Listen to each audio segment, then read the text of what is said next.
go into closed session on 4 items, and then come back and deal with the regular agenda. So if we can take items 5, 6, and 7, which are workers' comp cases, as consent items. Also, if we can take items 8, 9, 11, 13, 14, and 15 as consent items. Is that concurrence on that? Yeah. Okay. On those items, let me double check and see if we have any cards, first of all.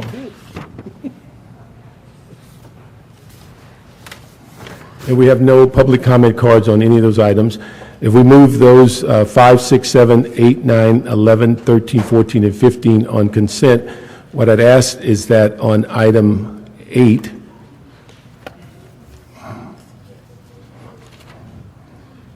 we could ask the city attorney to come back to the committee in February with a report that we've been asking for, to give us a briefing on pending litigation cases, so we'll have some idea what's in the pipeline. On item 9, we'd ask for, in the committee report, if we can get with the city attorney, a comparative analysis of the amount of funds used for outside counsel, comparative analysis with last fiscal year at this time. And then on number 11, if we can ask the CAO and the CLA and the committee clerk to get together. The CLA has about 4 questions that they've given it to us on our notes. If we can get those questions answered in the committee report, that will clarify number 11. Did we make that pretty clear? Set? Okay. All right, let's go to item 10, general manager, so that we can get that done, and then go to closed session on items 1, 2, 3, and 4.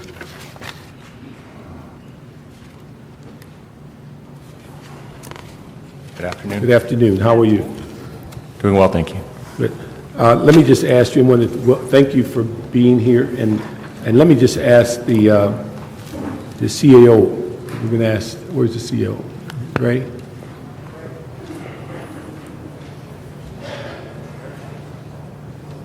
Let me just ask the process question.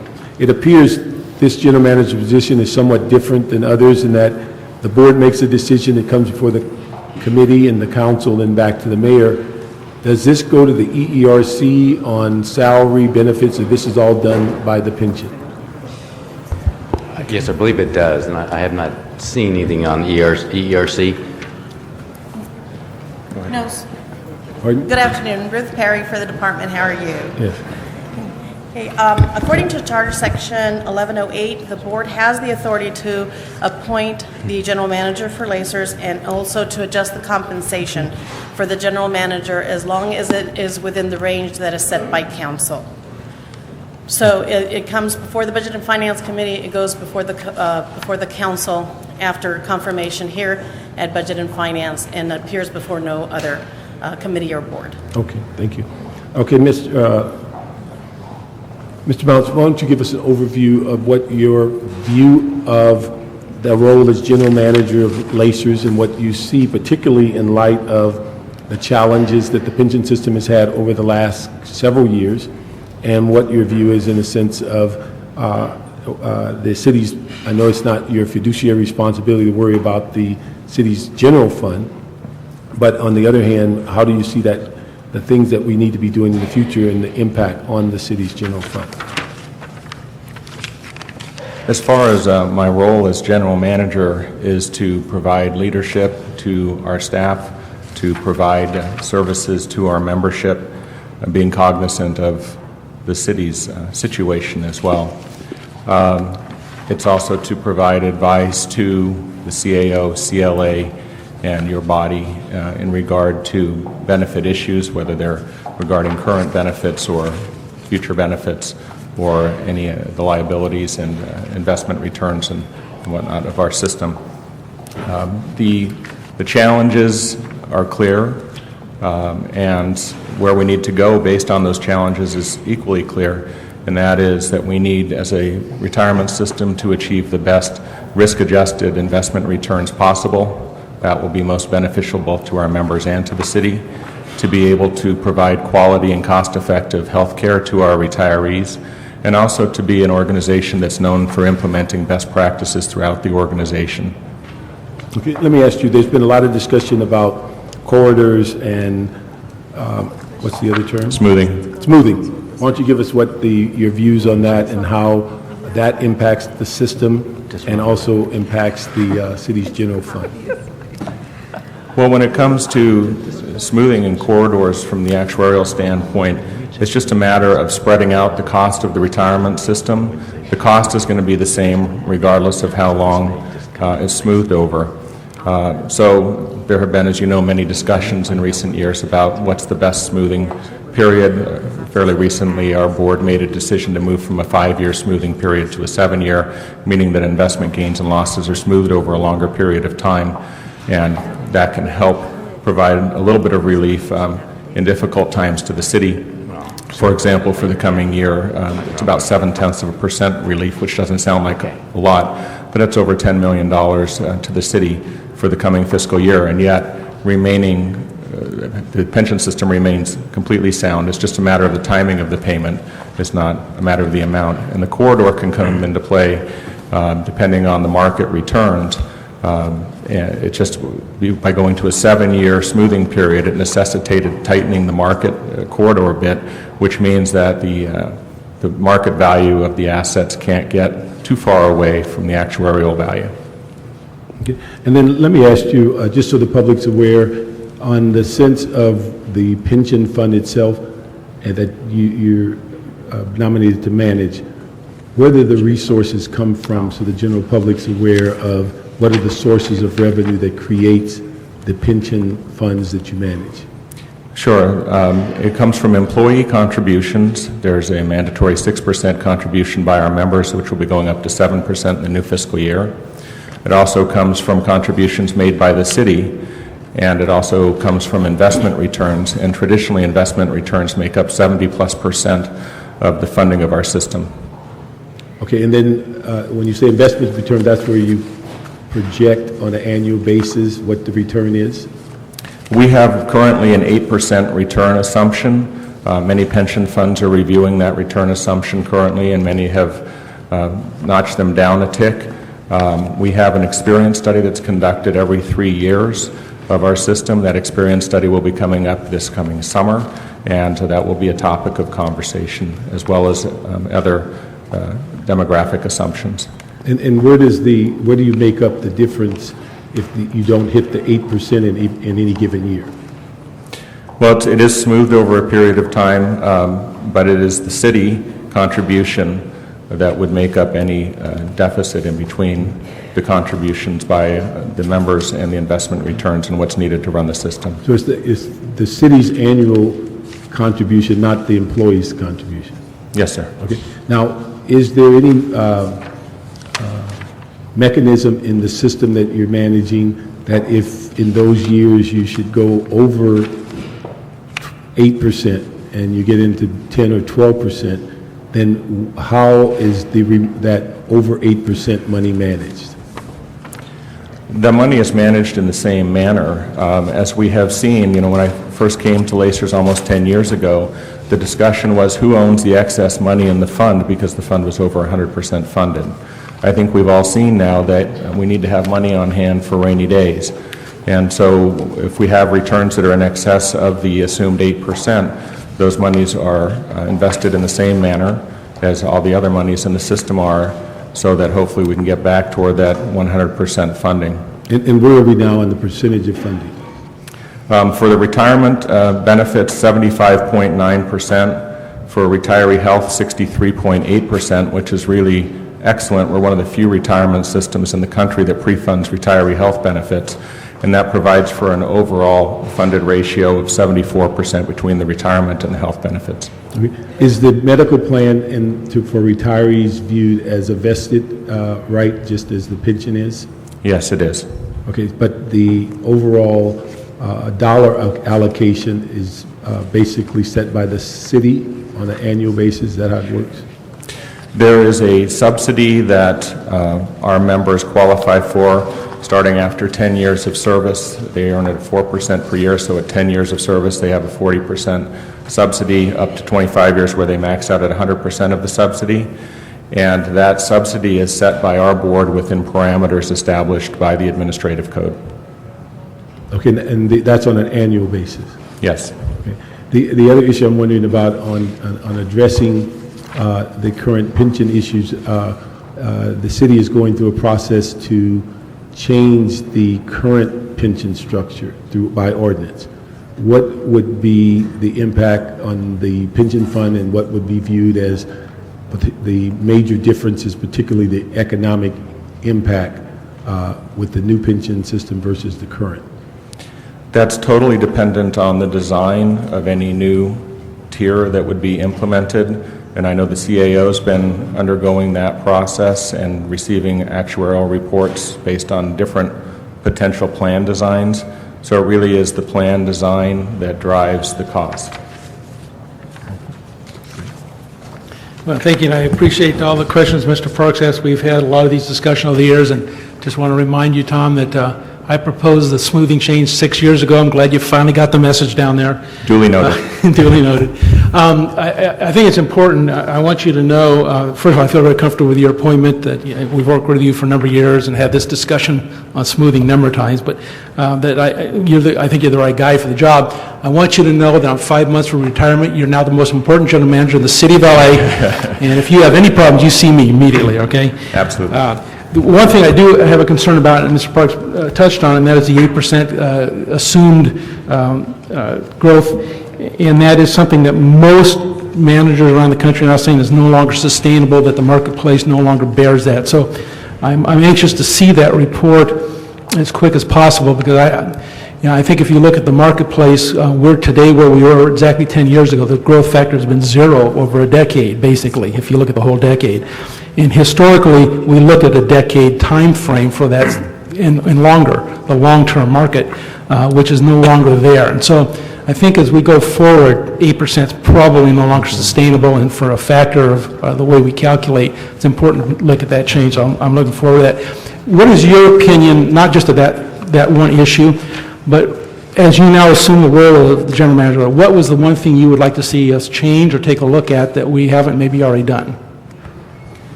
Well, as far as the earnings assumption goes, I was just last Friday at a meeting of other plan administrators throughout the state of California, and the primary driving factor for establishing the investment return assumption are the capital market assumptions that are provided by our consultant, our general fund consultant.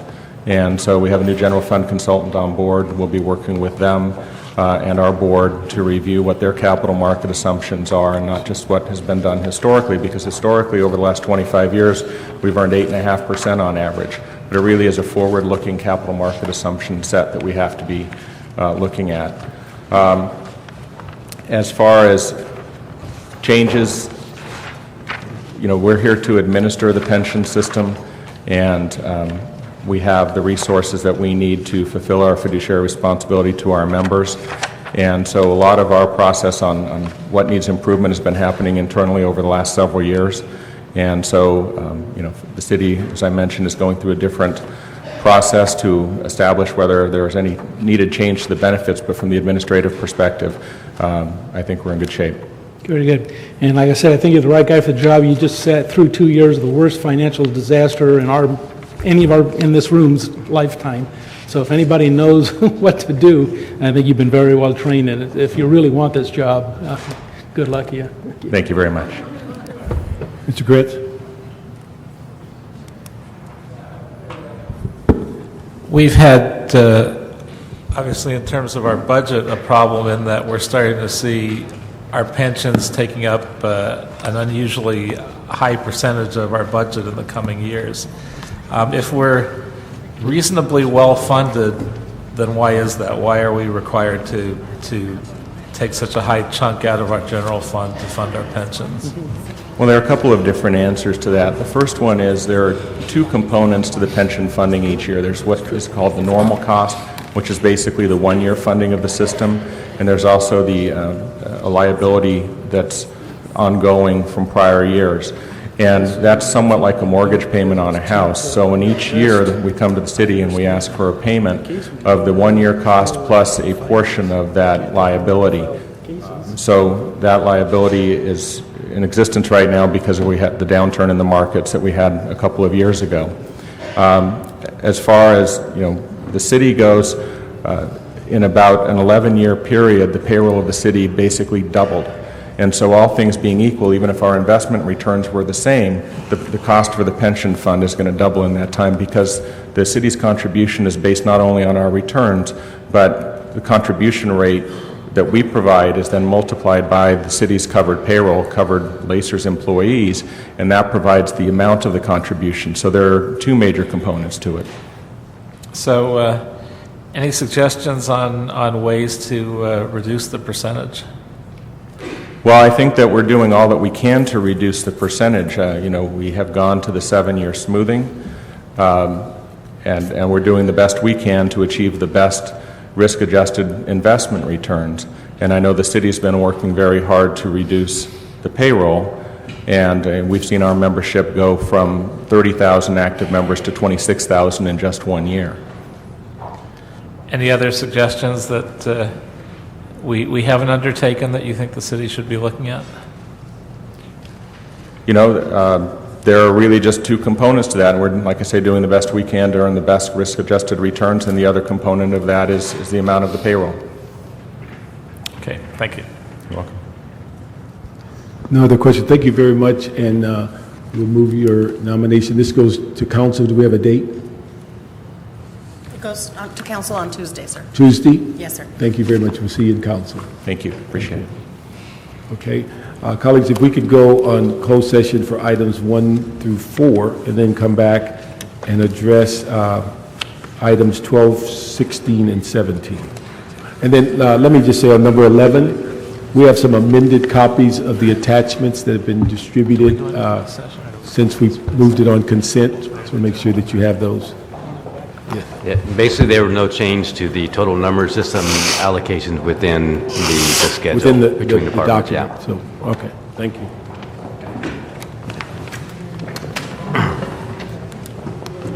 Well, everybody can just stay here. We're going to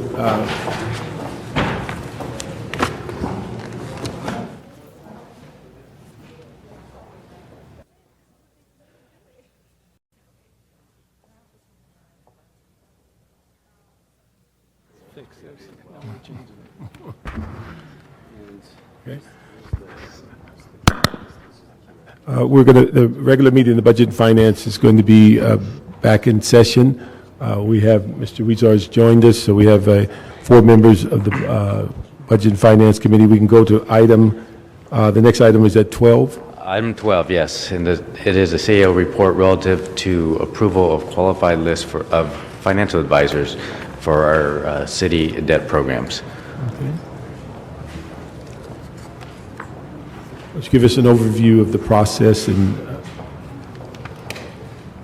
Hato CEO office. Last October, the CEO released its request for qualifications for financial advisors. We sent it to 49 firms. We got 12 responses back. The proposals were evaluated by CEO staff, and they were based on proposal quality, experience, and capabilities, and the fees, proposed fees. 9 firms were deemed pre-qualified because they were on the previous list and have demonstrated their capabilities on various city bond transactions in the last 3 years. Firms with no direct work experience or minimal work experience with the city were interviewed for further evaluation. Overall, the city recommends 11 firms. Right now, the report says 12. We would like to make a change to the recommendation. We asked to remove Gardner, Underwood, and Bacon from the recommended list because they recently merged with Loop Capital Markets, which is an underwriting firm, and therefore they will be no longer providing financial advisory services. okay. Let me just ask, I think we've had this discussion last time, what's the rationale for the 10 million cap versus the 4 million that was approved on the last go-round? Excuse me, the 4 million you said? You recommended last time we approved this list a $10 million cap for all contracts. And the committee and the council approved 4 million for the cap, and this time you're recommending 10 million again. And so I'm wondering, what's the rationale for increasing your cap for all contracts up to $10 million? Because from looking at it, it appears you're saying that on these transactions, most of them are anywhere from 30,000 to 180,000, depending on complexity. And it seems like we stayed within the 4 million cap last year. And I'm trying to find out, why are we asking for $6 million more cap on this list? Yes, the amount can definitely be reduced. Speak in the mic, I can't hear you. The amount can be reduced. We just added the 10 million as a ballpark number. Okay. I could tell you that in the last 3 years, for FA fees, we've spent approximately 1.5 million Per year? for the entire 3 years. For 3 years, 1.5? Yeah, so if you want to reduce the 10 million, Okay, and that was over a 3-year period. The length of Correct. the length of this bench is for 3 years also? yes. Okay, let me ask, in the sense of these, I think it was a recommendation made on the underwriting RFP that's coming up, that we add the treasurer to that review panel.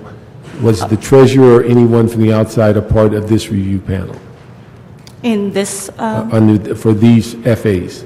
unfortunately, the outside proprietary departments were unable to join because they had other priorities and deadlines. For this one, the treasurer was not involved in the FA list. Okay, so this is all internal in the city CAO's office? Yes, Okay, and so in essence, we moved from, what, 9 FAs to 12? It will be 11. 11? 11. Yeah, but originally we were recommending the 12, but now because of Gardner Underwood being dropped off. What did we it's down to- approve last year, 9? we had 15 last year. 15. I mean, the last list.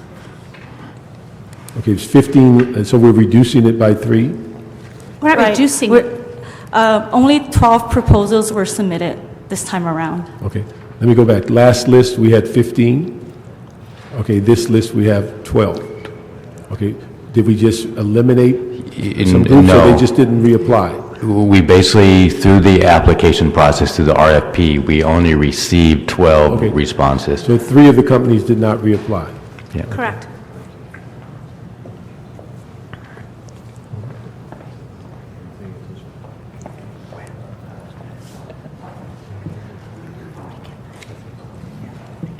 Okay, any questions? Jose? Paul?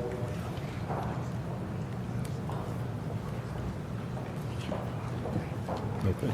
Okay, let me just ask on the, when do we expect the RFP discussion to come to committee that addresses the underwriters?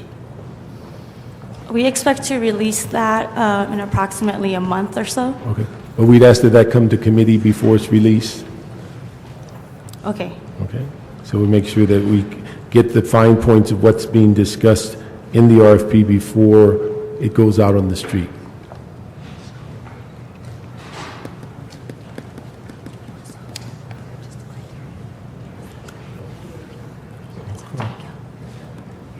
Okay, if there's no questions, we'll move that item with the recommendation, but we'll also go back to last year's recommendation of $4 million cap instead of the $10 million. Okay, so we'll move that item with that change.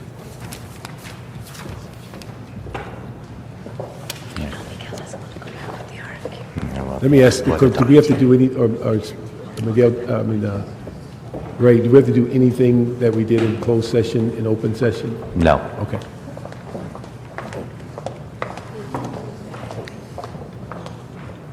Did he leave? There's a guy back out there with white hair.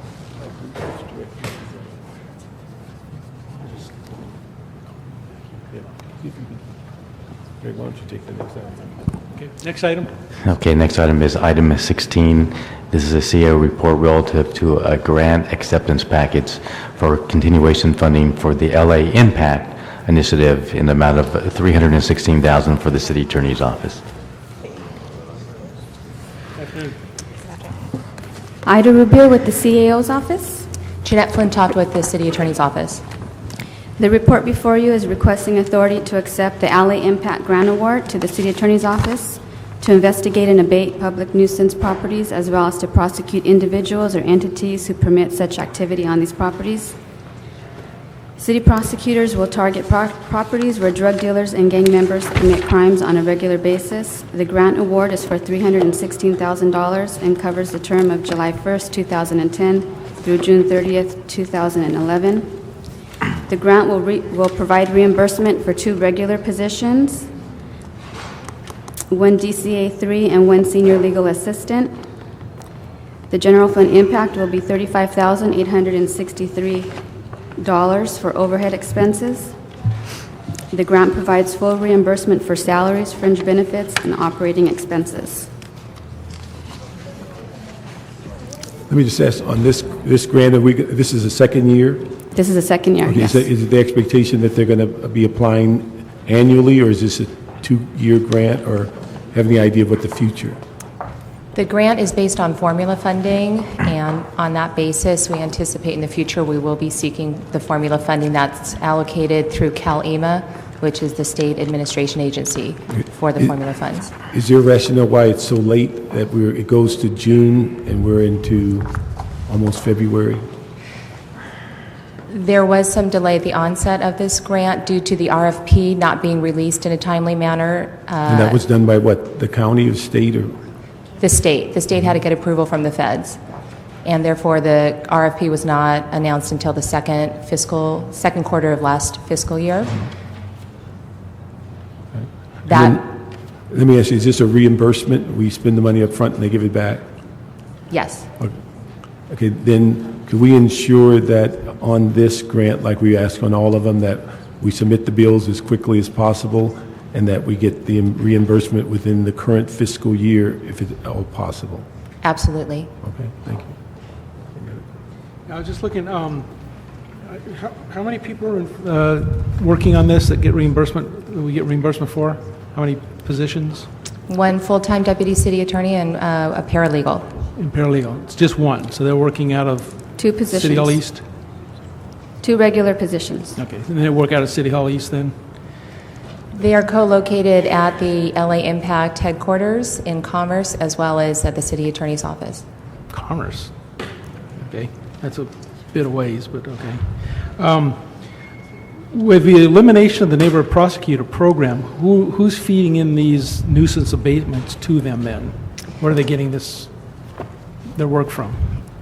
The work is coming from the LA Impact Task Force. It's a consortium of 52 different law enforcement agencies from local, state, and federal that are working together to identify these properties. It's a multifaceted drug abuse, anti-drug strategy for which we're filling the abatement component, which is targeting the properties where the chronic drug activity is taking place. Okay. So we're getting our fair share of the money then, since it's a county-wide activity? As far as are there actual cases in the city of LA, or are we just supporting a county-wide function that we're not necessarily getting a lot out of? We're definitely targeting properties within the city of LA where there is a density of this activity occurring. Yeah, thank you. All? Okay, we'll move that item. Thank you very much.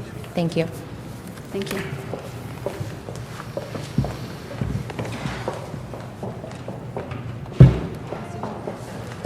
All right, that concludes our regular agenda. We now have the special agenda item, which is the CEO report relative to departmental reductions, including furloughs, potential layoffs, and other personnel and departmental budgetary actions, and department proposals for reductions, in lieu of furloughs and other options previously recommended in the January 5th, 2011 joint report from the CAO and CLA entitled Alternative Plan to the Concession Agreement for P3 with respect to the parking facilities or structures.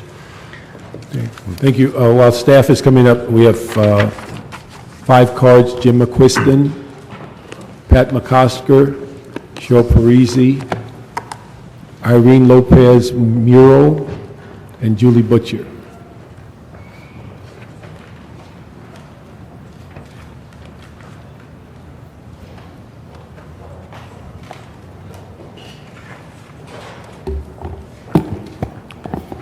Jim, a question. You have my statement. You notice I say this is something maybe the committee wants to pass on, because if you look at the chart, all that's happening is they're saying, look, you didn't approve it the first time, but we're going to keep after you until you do it this way. Unfortunately, the mayor has the responsibility of getting the budget up, and the city council really cannot, according to the charter, make a budget that works. It has to be the mayor. And you notice that the mayor's budget is still in a deficit by $33 million. Now, we're getting a lot of money, supposedly, from the CRA, and actually $154 million of that is unallocated. It's on future projects. So theoretically, anyway, we could use some of that money as a loan and cover the budget this year, but that doesn't get us out of the hole. Next year, we're going to have to lay off 3,000 people, and that means we better get on it right away rather than just trying to dodge the bullet. It's not going to get any better. And I think if you get into it now, then the city council is going to get stuck rather than the mayor, and I don't think that's fair. So if I were on this panel, I would say, gee whiz, I'm going to pass on this, and you can fight it out, because this isn't going to work. It's not going to work, and we don't have all the figures. If you'll notice in my statement, there's a lot of unknowns still coming up, and these budget estimates this year have been underestimates. And I think really there is another way that we can get out of this, which does get us out of it this year, but it still leaves the 3,000 layoffs. And if you look at my statement, there are two alternatives, one of which gets us $600 million. I think it's about time the mayor got on that. The other one doesn't get us the $600 million, but it does get us out of the hole. But it does mean that we have to program a computer to do it, because individuals will not be able to put that into effect. And that means that we cannot cut down on this new computer. We've got to get that thing going, and it would be foolhardy if you guys get into cutting down on that expense itself. Thank you. Thank you. Ben, could you move that chair over so we can see the clock? Yeah, okay, thank you. Mr. McCosker? Thank you. Good afternoon, council members. Pat McCosker, firefighters. I'm a little bit confused about why we're here again on this issue. I mean, it was just a week and a half ago on this very same issue, you know, and my organization has rules that prevent us from voting again a week later on something that we've dismissed, you know, so recently. But I'm more concerned about the impact on public safety that the aspect in the CAO's plan regarding the fire department would have, because the people that work desk jobs, the sworn firefighters that work desk jobs in the fire department, aren't there because they're filling civilian spots. They're there because they have to be, either because they're been injured on the job and they can't work in a fire station anymore, or because it's a public safety role, like fire inspections, enforcing the fire code, like training our people, keeping them up to snuff in their training and their certifications, like keeping our supply lines open, like planning for natural disaster. Those are the special duty positions. So to furlough them is going to have a negative impact on public safety. You know, it's also unfair to them, I would argue, and this whole budget crisis has been unfair to everybody in the city. I get that, but you know, firefighters who are lucky enough to work in fire stations haven't been furloughed. We've had an impact on our safety, but as far as money goes, it's an impact on overtime. Firefighters who work special duty desk jobs, they've gone a couple of years already and will certainly go one more without any pay raise, unlike many city employees, without any pay raise. And now you'd furlough them or cut into their base pay, further reducing, you know, their pay as compared to their coworkers who are lucky enough, in this case, to work in a firehouse. So I would urge you not to do that. I would say that you took this up. Your colleagues unanimously, I think, just a week and a half ago, elected not to negatively impact public safety and not to furlough sworn firefighters. There is no proposal before you to furlough police officers, and I'm glad there isn't. Please don't furlough the other part of that safety equation, that is your firefighters. Thank you. Thank you. Shore Parisi, Irene Lopez Muro, and Julie Butcher. Thank you. I'm Cheryl Parisi from the Coalition of LA City Unions and AFSCME. Again, I just want to echo my brother's remarks, Pat McCosker. Again, this council took up these issues, deliberated, and directed a course of action as it relates to, at all costs, trying to maintain at least existing service delivery levels. And here we are a week later, back with a proposal to double down on furloughs for police service representatives. Currently, there has been a 49% increase in dropped calls to 911. What would be the impact of doubling the furlough rate? This council explicitly rejected in implementing furloughs in the Department of Recreation and Parks because of the impact on service delivery, throwing kids out of programs, after-school programs, a variety of positive aspects. The council rejected that. This item is before you again. We would ask you once again, I think there were judicious and smart decisions made last week. We should continue to move forward with those decisions and continue to support the delivery of service to our communities. Thank you.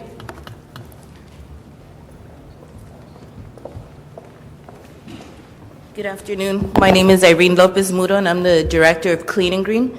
I just really wanted to respectfully request that you reconsider the reduction of Clean and Green funds by 40%. Reductions such as that will, as we know, the city's struggling, but as a result, we would not hire 500 more youth, and there's so many things that we wouldn't be able to do, such as support community events, help with planting trees, doing tree maintenance, doing street cleanups, other service projects that we do throughout the city of Los Angeles. But more importantly, the opportunity for the youth to work with the Conservation Corps is more than just work. We have a whole educational component. There's, results with our kids. And in fact, some of our kids are staffers now with City Council or with the Mayor's office or with other departments with the city, just to kind of show that what we do is more than just work. We're teaching our kids to continue their education and to care about their city. So please just reconsider your decision. Thank you.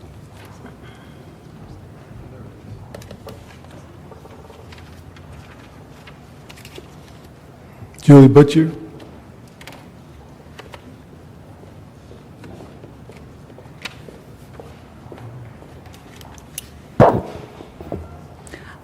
We appreciate the analysis done on the impact of the existing furloughs on service. What's missing in this analysis is the potential impact on our ability to generate revenue.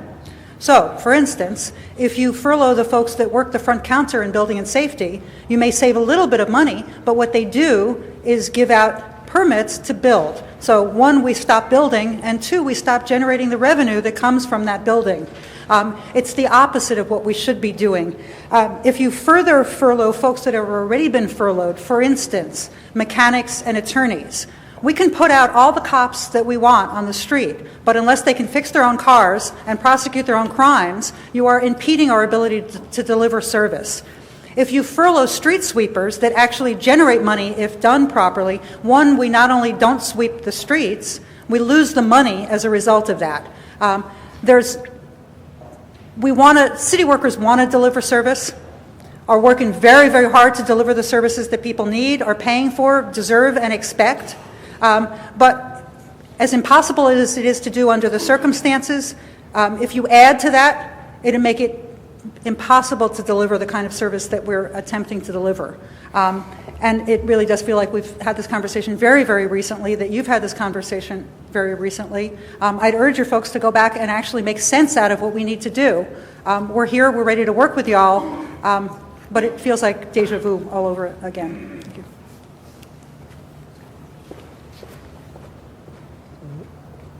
Okay. Michael Robertson.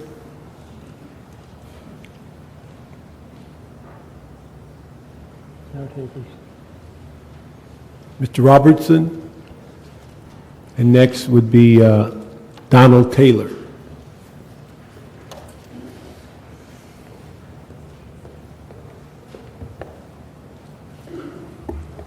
Michael Robertson, President of Los Angeles General Service Police Officers Association. I'm here today trying to make some sense that while we're still here dealing with making the city vulnerable, furloughing police officers, I'm at a loss for words that we can't come up with a better solution to keeping the city safe and weighing out the money that about 75, 80 officers, the money will save.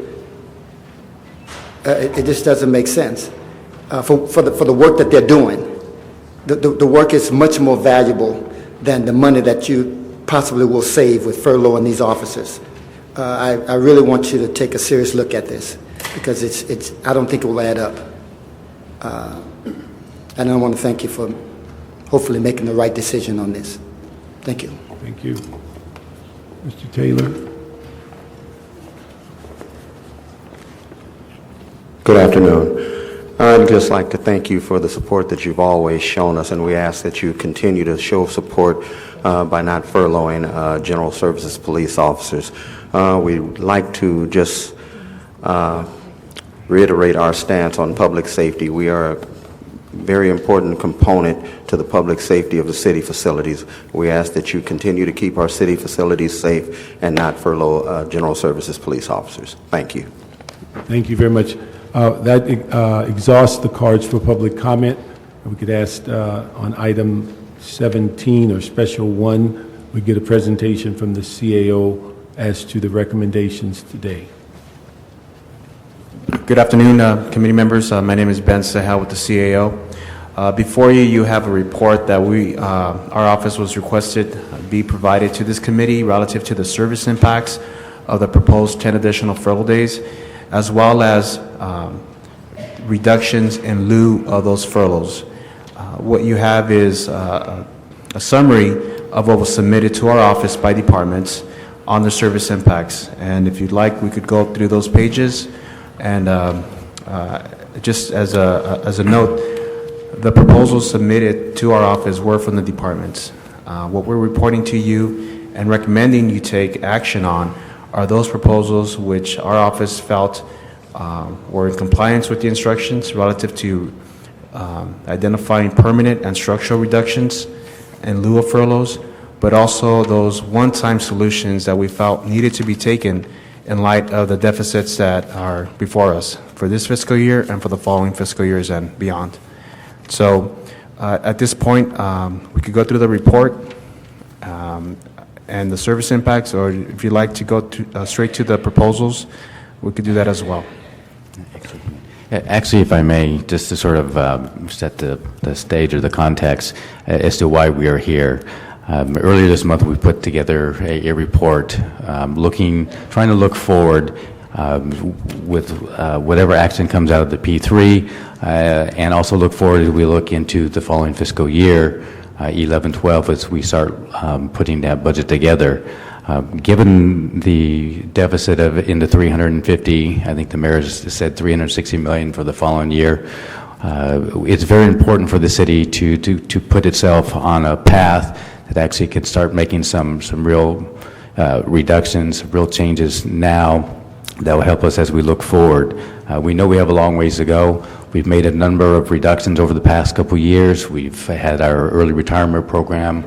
We've eliminated other positions. So we've taken a lot of steps in the right direction, but we know we have quite a ways to go as we move forward. That 350 million in the following year, there's not a whole lot else to really reduce when it comes to the general fund. If you look at that pie, if you look at our unrestricted revenues, you look at what's left, there's really not a whole lot. And as we sit here and we look at these reductions, they're not pretty. They're painful. A lot of folks were really getting into the bone, and it's certainly become much more difficult for us to really accept and want to approve many of these reductions. We are here. When we were in this committee 2 weeks ago, we were instructed to come back, as Ben had mentioned, some more permanent solutions that would actually then address that 350 million in the subsequent year. So that's what we are here today. You asked us to sort of come back with alternatives to the furloughs, get that information from the departments, and any other changes that those departments wanted to substitute versus what was put on the table. Yeah, a report, so, and we can just go through the detail in just a little bit, but we do provide some information on the furloughs and other subsequent changes. We do include some recommendations in the interim, the 5 additional furlough days, though I think that's something we have to sort of take pause with and see where we come out today. And then we also did in our recommendation number 3, we had some of the items that were in the original report. We do not take those things lightly. I know they were put on the table before in the last time we were here. I think we are concerned that as we go forward that we need to do something to take care of the current year deficit, bolster our reserve fund, and get us in a better place for 2011-12. There was an additional a bit of information that was passed out to the committee members, and that included the service impacts of 3 additional departments that weren't in the original report, as well as technical corrections that were made to both attachments 1 and 3 that did not have any dollar value impact. Is that the Cultural Affairs, Stable Empowerment, Police Department? That's correct. Okay. Again, do you also comment on attachment 1, the correction as to the funding dealing with the... Certainly. The corrections made on attachment 1 were pertaining to language and not the dollar values. So the first correction was relative to the transfer of audit monies from TDA, as the actions taken by council confirmed ITA it was no longer being requested to absorb their deficit of $734,000, and instead would council approved them using some of the TDA funds. Additionally, under the reduced reimbursements from EAA furloughs by 50%, the correction made there was the last portion of the census had been stricken out. What we're doing is just striking out the last phrase that says laying off employees. So that's the only item that should have been stricken out according to the council record. And on attachment 3, the corrections again were not based on any, do not result in any bottom line dollar changes.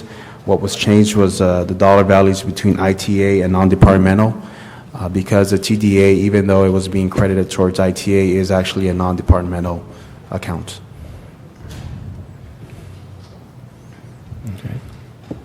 Let me just ask, we had a discussion earlier, and I think from some of the comments that were made today, maybe you might relieve some of the concerns as to the CAO's current recommendations about the issues of furlough. Where are you on that at this time?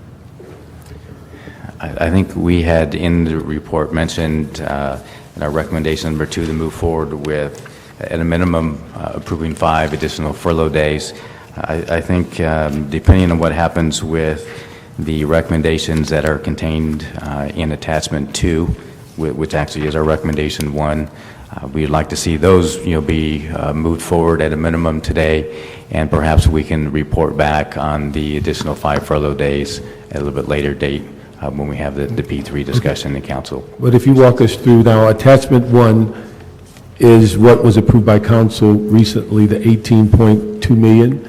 Yes. Now, if you could, what attachment number can we walk through and say what's being offered today as it relates to closing currently a $40 million gap? Okay. So attachment number 2 represents the proposals that were submitted by the departments. Okay, hold on, let us get with you.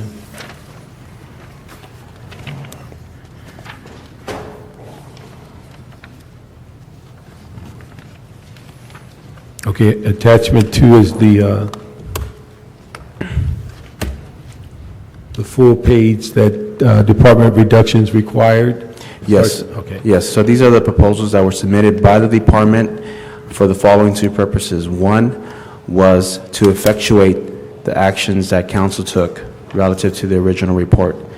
For example, the council took the action to reduce the amount of reimbursement departments would receive from the reduced EAA furloughs.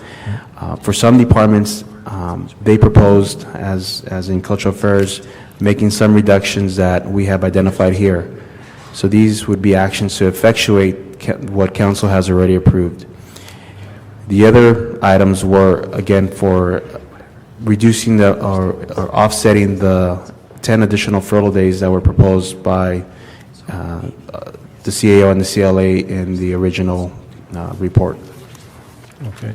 And then as we move forward on the, on attachment 1, and your report itself corresponds by department as to their addressing the issue. So what we should have today, as to the direction of the council, was what the impact of the 10 extra furloughs were, also an assessment of those departments that could change the furloughs into cuts that were permanent, and thirdly, if we could have information about the potential cuts in contracts.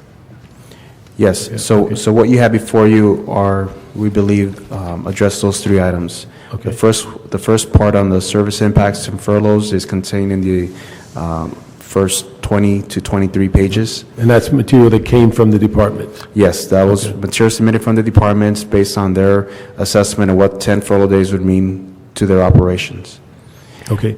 And then what did we find out in the sense of recommendations for structural changes as it relates to departments making recommendations? Well, what we found out was that not too many departments proposed any structural changes, at least for this fiscal year, to deal with what we identified as their targets. Okay. Did they propose any one-time savings or any savings at all? Yes, in addition to there was some departments did propose ongoing savings, and what you see on attachment 3 is a breakdown of those ongoing versus one-time savings. That's columns C and D. Okay, so they made these proposals as in opposition to the furloughs or in addition to the furlough? They made those proposals to offset the 10 additional furloughs, yes. Okay. All right. And so the issue is that we either had departments that didn't respond. There was a couple departments that did not respond. There were actually 3 that did not respond prior to the submission of this report. One of those departments has submitted something, that's Animal Services, that they have submitted a combination of permanent and one-time savings to offset their target. I just received a response from the Emergency Management Department. I have not had a time to review that. It just came in as you were meeting here. Mm-hmm. And the other department that I did not, have not received is the Police Department relative to their proposals in lieu of furloughs. Okay. And then what did we find out on cutting contracts? The information on contracts, basically what we found was a mix of one-time contractual service reductions and ongoing contractual service reductions. The total calculation comes out to about $4.2 million, the majority of which is tied to street services leasing of equipment for their street pavement preservation program, and that's about $2.8 million. So that, according to street services, if based on the reductions in miles they see for this fiscal year, they can make that adjustment in their leasing of equipment. But if the miles were to, for next fiscal year, for example, be budgeted at a higher amount, then they would need those contractual dollars again for the leasing of their equipment. So it's basically based on the number of miles they plan to resurface. And there's no legal impediment on any of those reductions in contracts? No impediments were identified as far as reducing those contracts. Those departments included GSD, personnel, street services, and ITA, although there were significant service impacts related to GSD's proposal of one-time contractual reductions. Okay, what were those? If you allow me just a second here.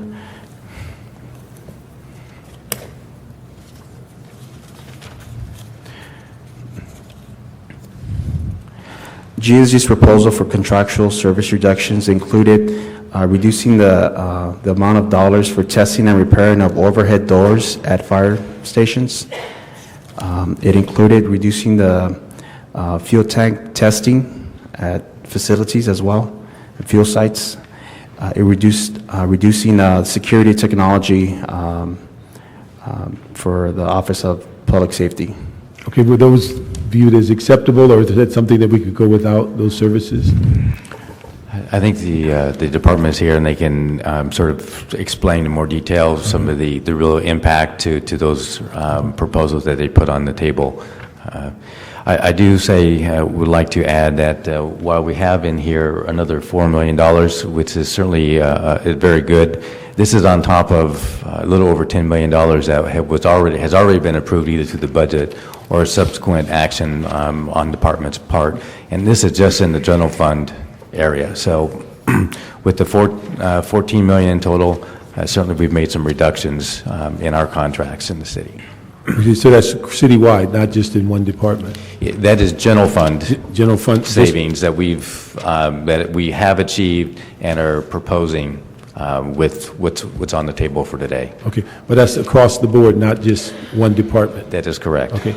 You know, what may be helpful for, because so many departments here, can we kind of skip through the report and use the attachment 2 as a guide, but also the narrative, and just go department by department, so we'll get some idea of what are the impacts, so everybody's clearly aware of what the impacts are by the furloughs or what they're recommending instead of the furloughs?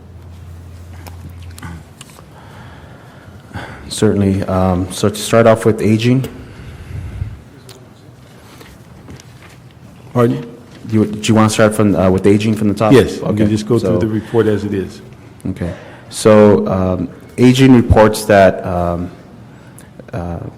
they can absorb the remaining part of what was required for them, which is about $26,200 from their ongoing managing of their accounts and salary accounts. There were no specific proposals submitted by aging to specify how exactly they would achieve that target, but just their indication and their confidence that they could absorb this amount within their general fund budget.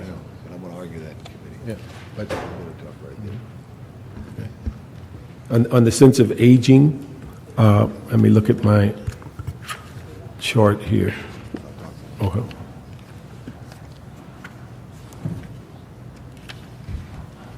We're talking in the sense of aging, that they break even and they support that they're breaking even. Okay? And then the issue on aging, let me ask one other thing. I forgot my first question. From the CEO's perspective, as many departments' reports appear that they are vacillating back and forth as to whether their department or other departments are going on 4-day work weeks, or whether the city should close down on a Friday and things of that nature. And a lot of the statements appear to be contingent on whether all departments are on a Friday off, or how much work, particularly like the city clerk, how much work they'd have to do in maintaining their operation if it were a 5-day week versus a 4-day week. Does the synergy of a 4-day week, Friday off, impact any of these numbers, or any of these numbers significantly if all departments were working at a singular schedule? From the reports that we received, it's hard to tell what impact that would have, although I know from speaking with GST on prior occasions, they have always proposed having more of a consistent schedule so that they could generate additional savings if an entire building was closed, for example, on specific days. Same thing with ITA and other support departments. Definitely the synergy of having a standardized work week would generate some savings in that manner. Does it appear from the departments that are supporting the general city clerk, general services, ITA, a lot of their decisions are made on whether these operational departments are working a standard schedule or working 7 days a week, and how they would provide their service. That's correct. So I'm just trying to figure out is whether we took into account as to whether the city would benefit if there were a standard day as it relates to addressing this, and does it feed into more or less overtime, more or less furlough days, or does that, giving a standardized day, create savings for the city that all operations are working to address? I'd like to say it's something that we've looked at, have contemplated over actually the last couple of years, whether we actually shut down a particular day. Much like many of the other smaller cities across the region, they will shut down every other Friday. They basically go dark, the building goes dark. Those cities tend to save on some of their, perhaps a little bit of security, but more on utility costs and things of that sort. I think that's something that we need to keep on the table, and certainly if we move forward with additional furlough days, then we have to seriously look at that and perhaps shut down, every other Friday, if not every Friday, in order to basically sync up all departments and try to maximize whatever savings we can be achieved. It appears some departments have already done it, but on the other hand, they don't appear to be departments that are dependent on supporting the larger departments. And so that's the kind of inconsistency that I read in the reports, that every department is creating their own unique scheduling, trying to adjust to it, and then the big departments that are supporting them are saying, a lot of my decisions are made on whether the city runs 5 days a week, 7 days a week, or 4 days a week. And it just appears as though we're getting to the point that needs to be clarified as to whether that's an approach that the city is going to take or should take, in the sense of saying Fridays are a consistent day off so that the operating departments know that they are on a 4-day work schedule and it's consistent citywide. And you're right, there's several departments that actually have already sort of implemented that type of schedule. The CAO and others have not at this point, with council, meaning the Tuesday, Wednesday, Friday, and departments have similar circumstances or issues where they need to be here 5 days. But certainly, if we are going to talk about additional furloughs, implementing those on top of what we already have, then it is a serious, I think, a consideration that we'll need to really put on the table. And likewise, if we move forward next year with a similar type furlough program, here again, I think we need to seriously consider that in order to maximize some of the efficiencies, make it easier for ITA, make it easier for GSD in trying to reduce some of their costs. Because you're right, if we're still are here 5 days a week, it doesn't help them. They still need to do their job. ITA needs to make sure the network's up and running, and likewise, GSD needs to do security, custody, and all that good stuff. CEO, but as a CEO, you guys aren't recommending that now as a standardization, although we know many departments have adopted it. Many departments have adopted it, but you're not recommending that as a strategy for the city. Certainly, if we move forward with the additional 5 or 10 days, we will recommend in conjunction with that we sync up all departments and we close down at a minimum every other Friday. Okay. All right. Any colleagues, any questions on aging? Just on general, can I ask? Mm-hmm. Well, yeah. Just on that last point, wouldn't it, you can't put a dollar amount on efficiency when you're looking at 38 departments, whatever we have left, 30-something departments, if we're looking at closing down on Friday.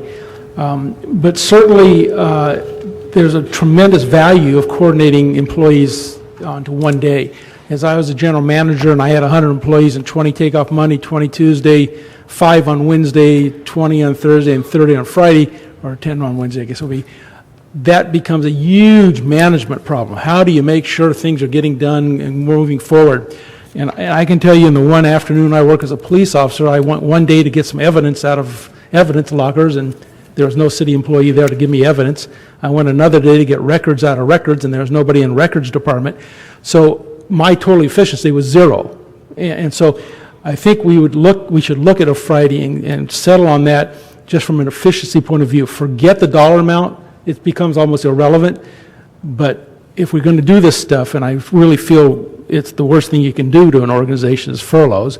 But if we're going to continue to go down this road, the efficiency of just the remaining staff really becomes the critical issue. Secondly, on the PD, you put them here as not responding, and yet I have a copy of their response to you, a 3-page document with a chart with the dollar amounts that you've asked for, and it's not on the chart. Have you not received this? They say this was submitted to you Friday. No, we did not receive it in time for the submission of the report, and I have yet to see that. You have yet to see it. All right, we'll hear from them later, I guess, when we get to PD, but I've got a copy of it, and I got it this morning, and they say that you got it last week. We have received a copy of their service impact statements a week ago, which we included in the supplemental information we provided to you. But again, the chart had not been received by... Mr. Chaliff, could you have someone Xerox copies of this for the committee so everybody can see it? I think it'd be a benefit. And then we'll get to the other issues in a moment. Thank you. Any other questions on AG? General question? General? Yeah. Your attachment two says there's a savings of $12 million, $12,004,000 to be exact.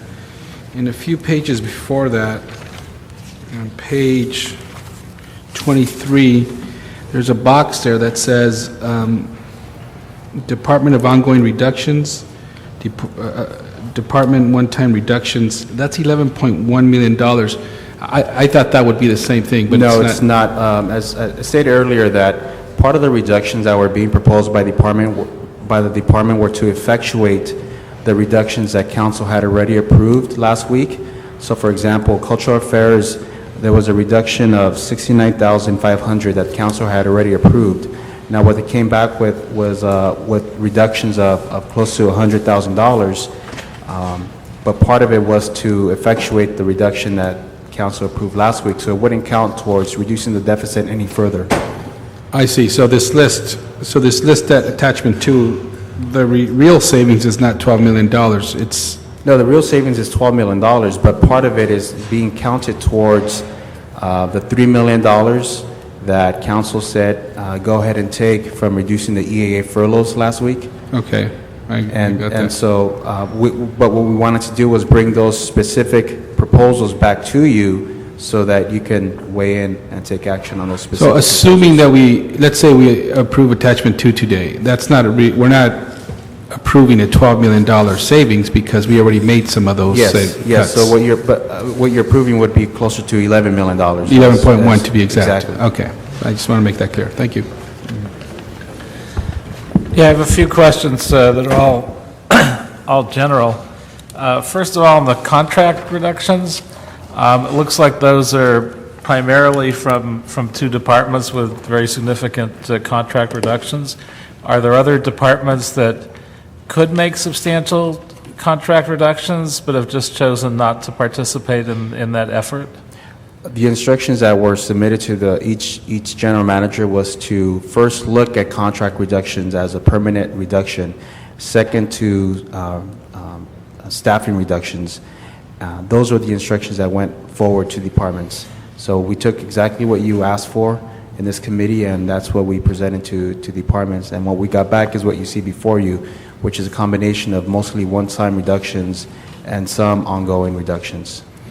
So any clarity of whether we actually have accountability going on here? Because historically our problem with efficiencies and other things is we can tell departments what we want, but we don't hold their feet to the fire. So do we know whether they had these opportunities and just chose not to move forward with them as we had asked, or do we know that they actually made their best effort? Well, I think departments know best what they have in their budgets, and all we can do is report to you back what was submitted to us. But I'd like to add, I think departments, given the instruction coming out of this committee last year, departments have made an effort. And I know folks in the CAO staff, their budget analysts, when a contract actually comes through for approval, folks are looking at that and are asking the questions, okay, so do we need the contract? Can we, did you try to negotiate, if you so, did you try to negotiate some sort of a price discount, whether it be any 10% or something even close to that? Those questions are still being asked, and I would say that the work in this area is not done, and I think we're going to continue to look for pieces here and there. There may not be the big pieces, since we've taken a lot of those, but I think as little things come through, we're going to be we have been, and we're going to continue to ask those questions. Well, do you need this? If so, then where can we shave off? So the work, I want to say we've come a long way, but there's still, I think like you're alluding to, there's still a few things that we can probably still do it on going forward. Are there more things we can do to aggressively put our general manager's feet to the fire to make sure they're really doing this in as aggressive a way as possible? I want to say I think they have. With the difficulty now is, we've gone through 6 months of the budget, and so many departments, they've entered into some of the contracts. Certainly as we start putting the mayor's budget together again, we're going to be taking a real close look at these contracts and making sure on a go-forward basis that anything that's in the budget is absolutely necessary. Okay, and if we adopt 5 to 10 furlough days, it's clear according to some of our departments that they'll have a hard time meeting even basic legal reporting and staffing levels. So are we putting the city in any kind of legal liability or possible failure to meet federal or state staffing level requirements? For example, cutting support staff in the fire department or cutting inspectors for the Bureau of Contract Administration, any of those things actually jeopardizing our legal position? I think most of the things that have been put on the table, obviously people are worried about the impact of furloughs and what's it mean to our service levels, and certainly when it comes to our liability. And certainly, as we've tried to analyze what has come back, those things that are in attachment 2, we've asked those questions, and I think from looking at what's put on the table, you mentioned Claudette, I think it mentions overtime, so we are doing all that we can to basically minimize our liability going forward. It's becoming more difficult, certainly as we look at these areas, but we have little choice right now. And certainly there's a question in my mind, and I would hope in the mind of most or all of my colleagues, that cutting revenue generating positions in the Office of Finance or the Treasurer or DOT or Controller or City Attorney or any other department where employees are participating in revenue generation seems like a bad idea. Are we carefully analyzing to make sure that our cuts don't result in a net loss of revenue as we cut back? And how successful do we feel we've been in that regard? Yes, we are. Certainly we don't want to cut anything that is revenue producing. I know there was a comment made about building safety and inspection services, certainly when it comes to development and so forth. Those services being enterprise funded are not being reduced. In finance, what they have put on the table are some overtime and other expense accounts reductions, so they're not necessarily reducing staff. They're just they've been able to find some efficiencies here and there, and so they've offered those. But to get back to your question, we are very mindful of those revenue producing positions, and it is not worth it to make reductions in those areas because it's a double-edged sword.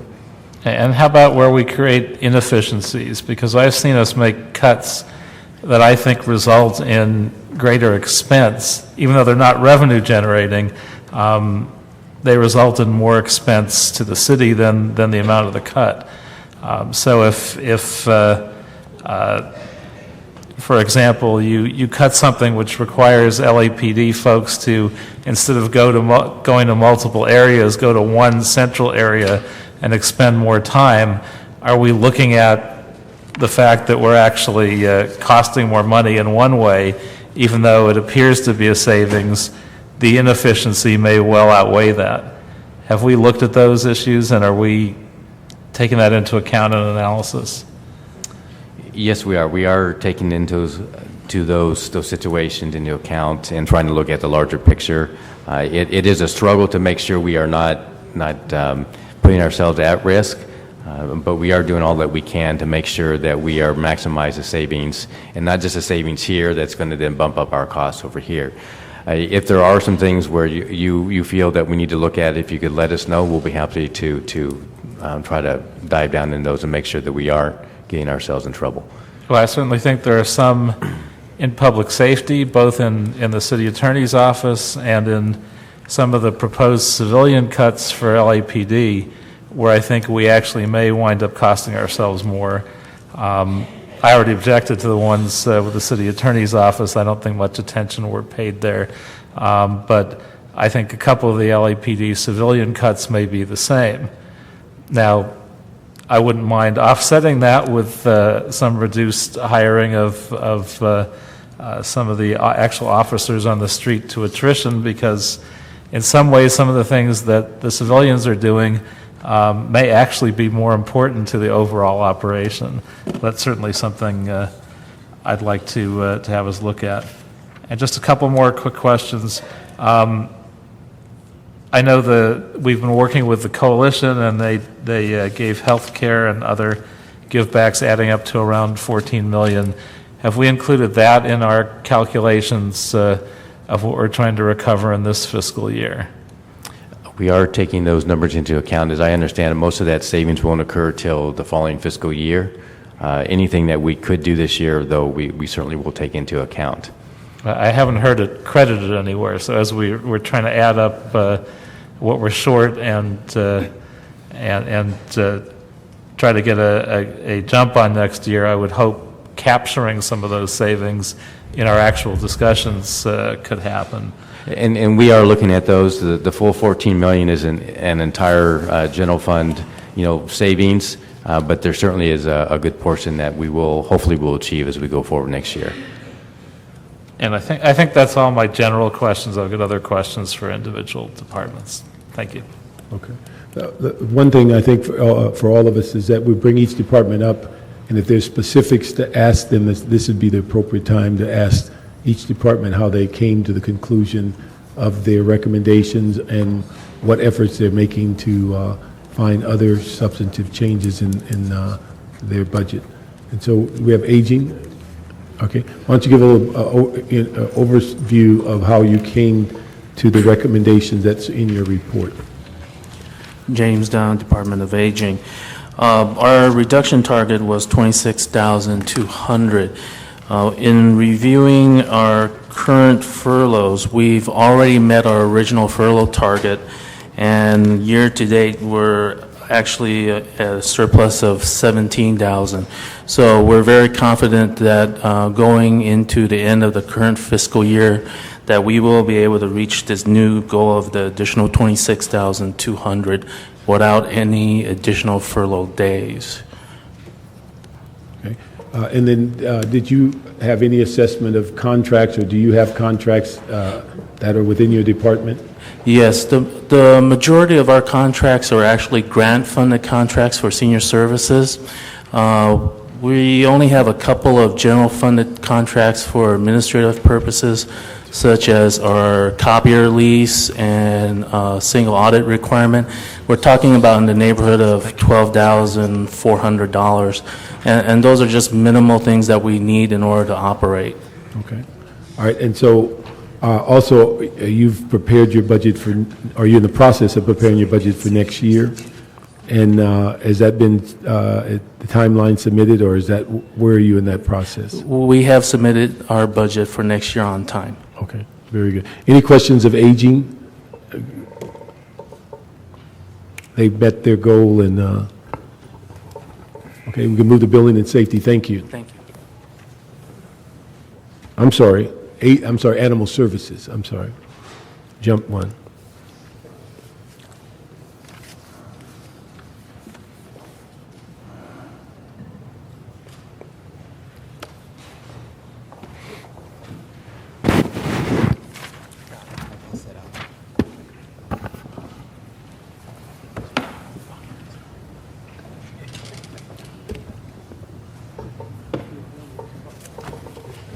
Good afternoon.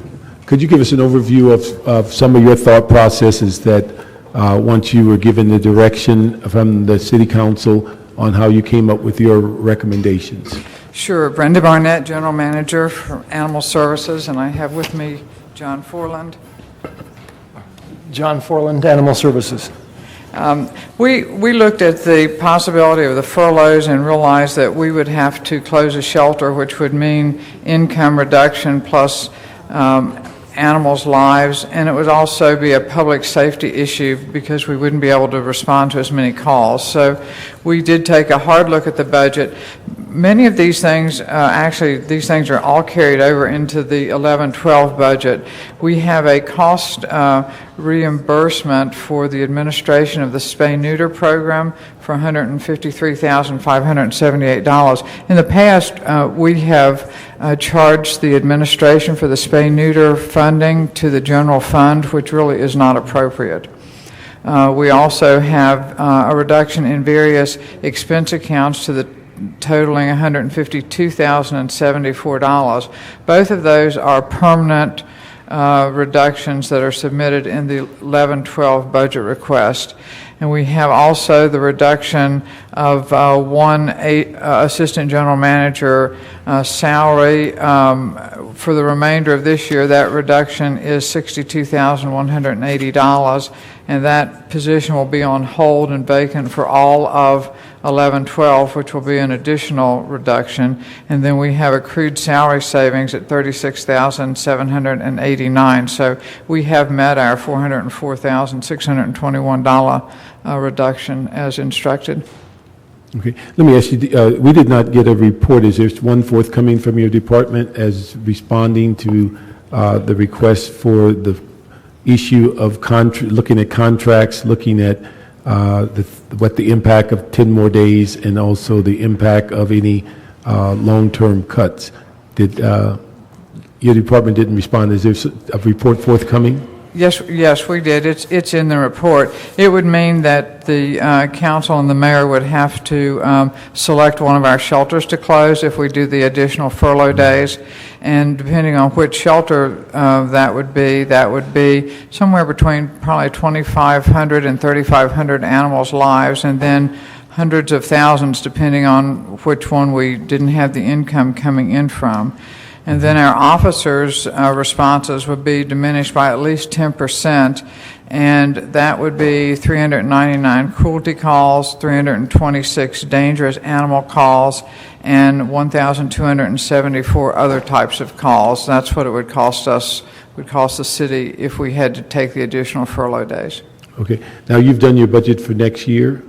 Yes, these carryovers that we have submitted, the changes that we have submitted to make this $404,000 are carries overs into next year for permanent reductions. Okay, and now in that budget, you made recommendations for what, cut across the board for all shelters, or are you still recommending a shelter or shelters be closed? No, we are not recommending that a shelter be closed. Matter of fact, I met with the architects yesterday and understand that South will be ready to open in 11-12, so we have to sharpen our pencil. Okay, but I'm saying the existing shelters, because I understand... We are not recommending that one of the existing shelters be closed at this time. Okay, then how are you recommending, I think it's a $400,000 issue, or, I mean, because you're saying all the things would happen if we had 10 more furloughs. No, I'm sorry. I was not clear. Okay. The things that I read off are already happening. The $404,621 has been made up in permanent reductions, okay, with the exception of the accrued salary savings, which is ongoing, and it's right now $36,789. So we have met our $404,621 reduction for this year without furloughs. Without furloughs? Yes, sir. And without closing any shelters? Yes, sir. Okay. All right, that's okay, very good. And then the issue of contracts, any contract? You know, our contracts are pretty much pay for themselves, and the real contracts are for medical supplies, and that's done with the zoo, so I think those are being looked at on a regular basis. Okay. The CEO, any comment on their report? Just the department is correct. They had submitted a service impact statement to us earlier, which was included in the report you have, and this was just presented to us today. The actual dollar amounts and how they would achieve their savings target was presented to us at this meeting. So, based on what has been submitted, this could be something that the committee, if so chooses, can include as a recommendation going forward. Okay, but the CAO hasn't vetted these numbers. As far as I know, that we haven't entirely vetted them. Looking at them, they seem reasonable, and I know the department has over the last several months looking at their costs and their program, and I feel comfortable that they would be acceptable. Okay. Any questions of Animal Services? Ms. Gretz? No questions, just a comment. What I saw earlier with the proposed closure, I thought was a real problem. I think this is a much better approach, and I thought the department was a little top-heavy, and so eliminating an AGM salary for at least this year and the coming year, I think is actually a well-placed cut and significantly better than closing down a shelter and losing both the income and the lives of thousands of animals. So I appreciate your good work in resolving this budget shortfall. Greg? Just clarification, you said the south facility is ready to open, and you're talking about if we have to go forward more with the closure of one next year. That would not be the one closure next year, so you wouldn't open south and you'd close an additional one that's currently open? No, sir. We're not talking about closing any shelter at all. I met with the architects at the end of last week, and I asked them what their timeline was, and they do expect to have the south shelter ready to open in 11/12. So toward the end of next fiscal year, we will, probably at the next year, mid-year, we'll have to really decide how to do that. At the same time, we closed the East Valley, which was an administrative function shelter. So how do you open up a new shelter next year is the question. Well, I think that, that's going to require some process, because we can't really add a lot of people unless we figure out how we have an income generating component. Yeah. So I think we have to look at the geography of the area, and we have to decide, is there a shelter that can become a holding facility? There is an RFI that's been put out by the CAO's office now to see if there is a private entity who would like to operate one of the shelters, which in my opinion, if there was one, it would be wonderful, because in most communities, when they really do achieve a high life save rate, it's because there's a strong public-private partnership. So we don't know what will happen with that, but we are looking at a lot of different options. Yeah, well, that's next year's discussion anyway. I just want to make sure we weren't talking about not opening one and closing an additional one on top of that. Okay. No. Jose? Let me just ask, and I heard this just today, has it been the plan all along that with the new shelter that's being constructed that we call South, that when that's available, that there was intentions of closing the other shelter that's called South on 10th Avenue? Has that been the plan? I have gotten a variety of answers on that question myself, so I think that's going to be something that we're going to have to look at the impact on the community, and we're going to have to seek a lot of council input to make that decision. Yeah, because that's the first I heard of it was today, and in fact, the first thing that became strange was we had two shelters called South, and then we said, well, that's replacing the one on 10th Avenue. If that's the case, then the area of coverage of the new facility would be approximately half of the metropolitan part of the city. Correct. If they close that. So we certainly need to discuss that, and certainly we're looking with interest as to the RFI also, whether that's an option. Correct. As it relates to the new facility. Okay. Any other questions for Animal Services? And then we'll, actually, the clerk, we'll accept this as part of the report as an attachment, which is the 1011 furlough service savings from Animal Services Department. Okay, thank you. Basically, it'll change attachment 2. Okay, we'll alter attachment 2, but this would be the backup material that changes attachment 2. Okay. As well as attachment 3. I'm sorry, 3. All right. 2 and 3. Okay. All right, next would be what, building safety? Building and safety.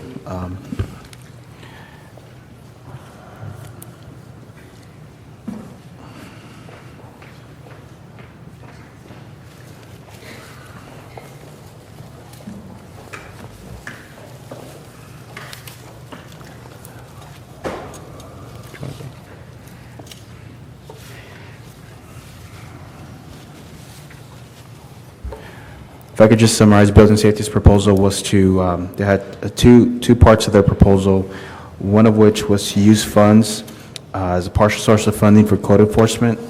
And this is a fund, Fund 346, which is a repair and demolition fund. And the other part of the proposal was to reduce general fund code enforcement for a savings of about $158,000. Okay. But why don't you give us the overview of your thought processes in developing it? And also, could you remind us of how the enterprise fund plays into this? Yes, sir, that's exactly how I was going to start. I just want to remind everybody that the vast majority of our budget, 85% of our budget is building inspection, plan checking, enterprise fund. It's all fee-based, does not rely upon the general fund. In the enterprise fund, our fees are halfway through the year. We're on track. We're 5-6% ahead of projection right now. So the enterprise fund is so far so good. The part of our budget that you're more focused on today is the general fund portion, which is basically code enforcement. We have a little bit of overhead, but for the most part, our general fund budget is for code enforcement. And our thought process in looking at this, the number that we were given by the CAO was $401,000. Our thought process on that was to not have furloughs. It's been a problem for us having some people furloughed, some people not furloughed. We've been looking for permanent solutions, and so our recommendation was to, in this mid-year budget adjustment, not have furloughs, not recommend further furloughs, and in next year's budget, not have furloughs. And then we're proposing to do this $401,000 by taking a couple $100,000 out of a revolving fund we have for demolition. There's a bad property, we go in and tear it down, put a lien on the property, get the money sits in a reserve until we do it, so we can draw down that account. It always has $250,000 a year circulating through it as money comes in and money goes out. So we can draw upon that very legitimate revenue source to pay for that very legitimate expense, and the rest of the thing we would do by service reductions, by reducing response time, by reducing the service levels in code enforcement. We don't want to do that, but frankly, we think it's better to do that than to have furloughs. I think it was $158,000 of reduction.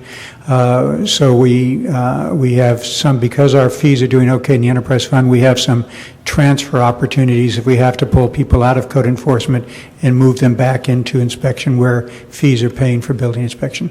So our plan is to do it with as minimal service reduction as we can, but with no furloughs. Okay. And then I'm sure that many of these inspection positions create revenue, and is there, as you look through the process in the department, any way to avoid the impact on revenue generating positions? Yes, exactly. The enterprise fund with the building inspectors, plan checkers is totally revenue offset. We're paying our own way. We're not going to have any furloughs or any layoffs in the enterprise fund. Therefore, all the revenue-producing positions will continue to collect their money. In code enforcement, we are also, with the great help of the city attorney's office, working on increasing our fines and our penalties for the scufflaws who violate our codes and require us to go out there. And to the extent that we can, we'd like to, over time, get code enforcement out of the general fund as much as possible. Ideally, get the general fund get code enforcement out of the general fund altogether and have the code violators pay for the cost of the service rather than having the general fund have to absorb it. Okay, great. Jose? Your proposal to offset the furloughs, I mean, would that be realized this year, or is that, you do the additional inspections and get the liens, would the incoming revenue affect this year's fiscal year? We have the money in the bank right now, so we can handle it this year, and it's pretty much a recurring amount. We always have $250,000 churning through that fund, new come in, new go out. So we have the money now. It's not banking on the come. We have the money right now. Okay, thank you. Paul? I made a proposal a while back, I don't know where it is in our system, to make our code enforcement system more administrative. Have you looked at that? Would that save you any significant money and make your operations more efficient? And could that help close the gap in your department? Well, yes, we are looking at, like I said, we're working closely with the City Attorney's Office. You recently adopted the CVIF, the Code Violation Enforcement Fund. We're doing that now. We're going to be doing more of that, and I have been to neighborhood meetings, HOA meetings with you and with other council members, and every time I say that, I sometimes even get an applause because people want code enforcement and they want the violators to pay for code enforcement. So that is very much the direction we're moving, is to get out of the general fund and to put the function on the cost of the function on the back of the violators. Do you have a timeline for when you think we would get to the point where code enforcement was funded out of the general fund? 'Cause I agree. I think code enforcement is something that's universally applauded throughout the city and desperately wanted by our residents, and we could do it more smoothly, and we could do it in such a way that it wasn't dependent on general funds. Yeah, I don't have a specific timeline other than soon, but part of it depends on how we define it.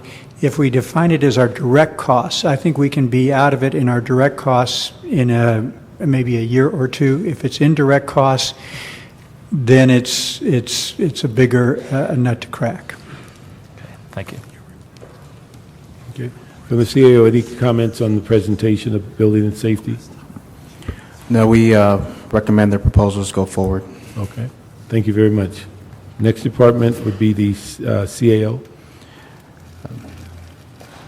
The CAO is proposing the elimination of 3 positions to offset the proposed 10 additional furlough days. Okay. Colleagues, any questions of the CAO? Okay. We'll move on those recommendations. City Attorney?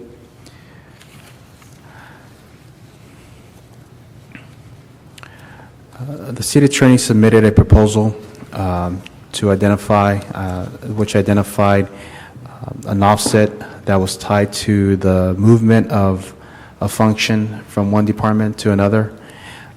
And as such, because we did not feel this was a vetted proposal, so to speak, we did not recommend their proposals as part of this packet. Okay. And then the report that you're recommending is that of the $4 million shortfall in the city attorney's budget, that they absorb $1 million of it? And that was approved by the city council at the last go-around. Okay. That was part of the $18 million? Yes. Okay. All right. Could I have the city attorney come up at this time?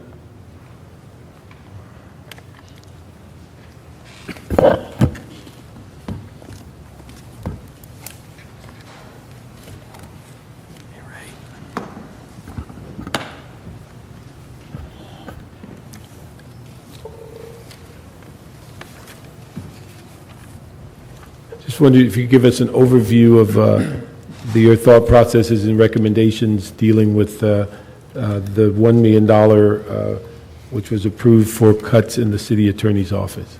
Good afternoon. William Carter, Chief Deputy, City Attorney's Office. Mr. Chairman, honorable members of the committee. I have with me William Mangan, our Budget Administrator.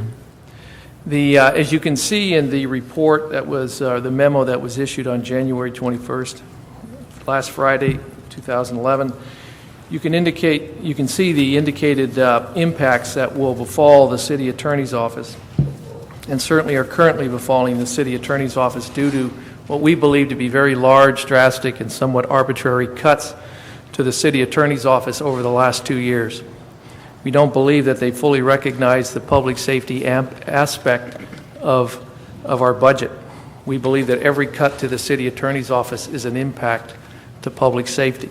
Every cut that you make to the City Attorney's Office means a reduced number of prosecutors. So we therefore strongly object to any additional furloughs imposed upon the City Attorney's Office.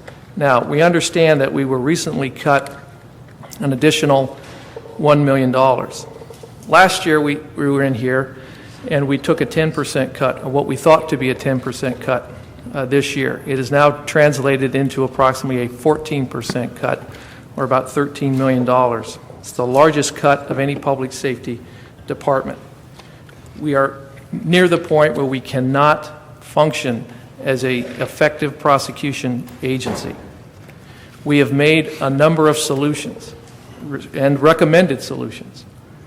We're at a point now where we can't close the gap on some of these numbers.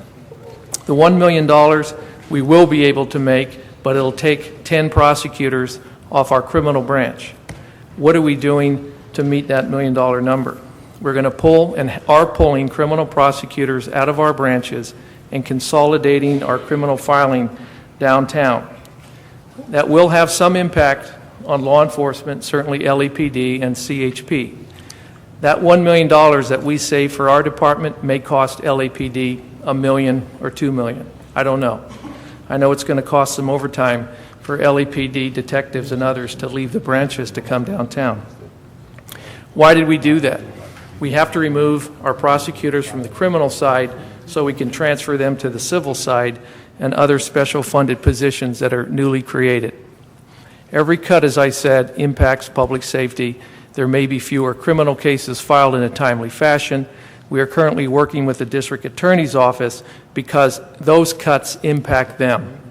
When we can't timely file a person in custody, the LADA's office has to decide whether or not to file a felony. If they file a felony, that's a Part 1 crime.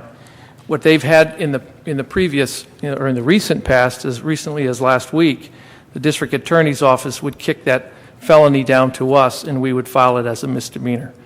We are currently trying to make up that $1 million. How do we intend to make up the $3 million? We may not be able to. We'll try, but we may not be able to. At some point, the city council, this committee, and the city council has to decide how important criminal prosecution is. And in making that decision, whatever you do to the city attorney's office, I hope you understand that that cut comes from the criminal side. And when you make that cut, it's going to impact public safety.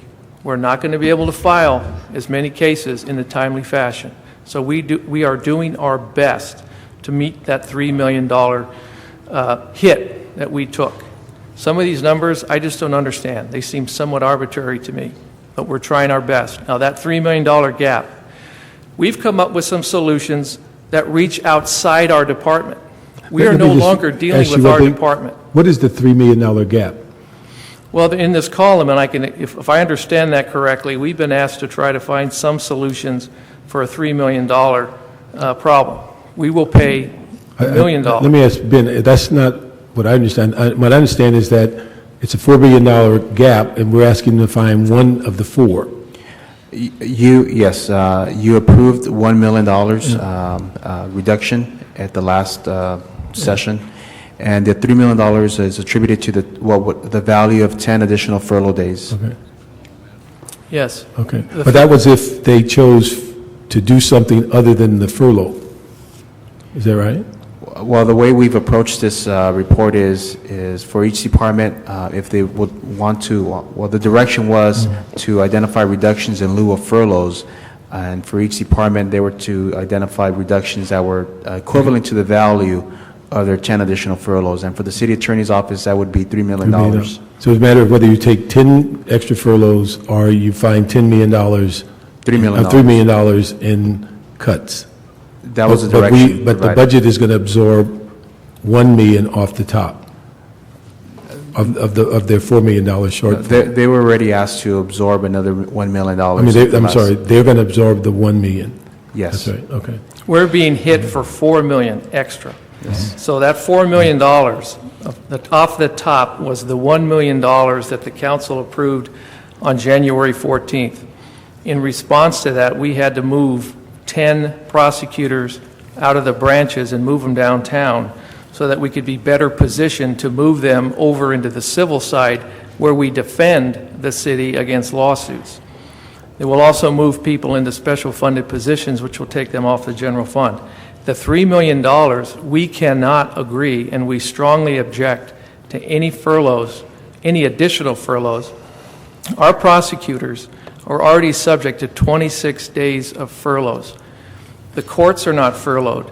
The police are not furloughed. the juries are not furloughed, and certainly the criminals are not furloughed. We cannot be furloughed any further because the courts do not recognize us as being furloughed. Let me ask Now, you, is the court dark one day a week? Not anymore, Chief. They were dark up on Wednesdays up until about 3 months ago. Okay. So we are not only in state court, our civil litigators are in federal court. So we're in court 5 days a week. Okay. So when I heard the discussion about being dark in the city 1 day a week, it won't apply to us. Our prosecutors will be in state court and our civil litigators will be in federal court. So we proposed a way to close the $3 million gap, not with furloughs, but we are now reaching outside of our department. And we've been talking with members of workers' compensation and the Office of Finance, and we've identified some possible savings. And I don't know the exact savings. It could be $1 million, could be $2 million, could be $3 million. We are asking, one of our solutions is that the city attorney get more direct oversight.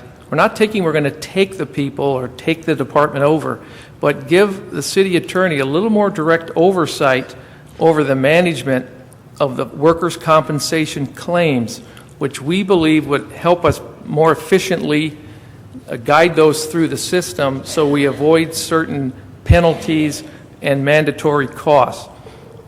That's one of our solutions. Now, the problem that the city attorney has put in, we've been asked to reach out our department now to try to find solutions. I think we've done an excellent job of saving money and generating revenue. But we are at a point now where we just cannot suffer any additional furloughs. It is impacting the prosecution and public safety, and you have to recognize that. Okay, let me just ask, in a sense, I think that, at least from this committee standpoint in the council, over the last, 18 months, we've closed what appears to be some fairly significant shortfalls in your budget. So I don't think there's any lack of commitment to public safety.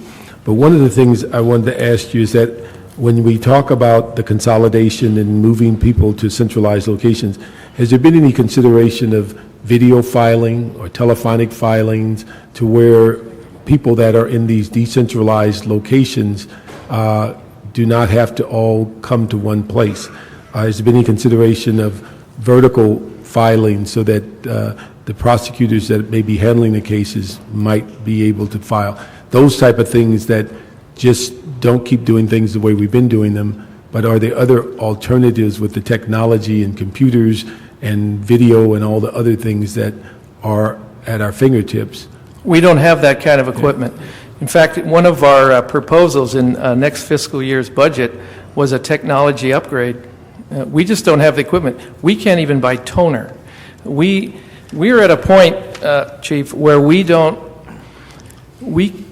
we have to move our criminal prosecutors from the branch offices. We are consolidating them in the City Hall East on the 5th floor and also in Metro Hill, because we get cases not only from LAPD, as you understand and know, but we get them from CHP. So we get all of these cases, misdemeanor cases that happen within the city.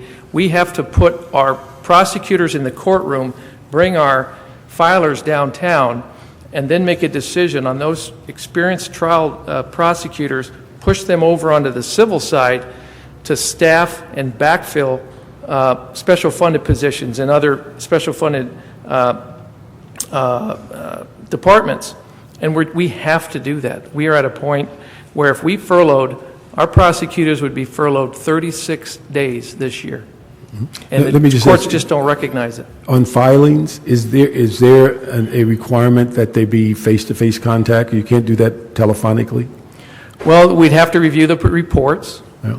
We still have to have a deputy that would be able to have a conversation with the detective or the officer. But more importantly, Mr. Chair, we are going to have to make a decision as to what we can file. We're going to have some quality control. We're going to have better management. There are going to be certain kinds of cases we just can't file because of the workload.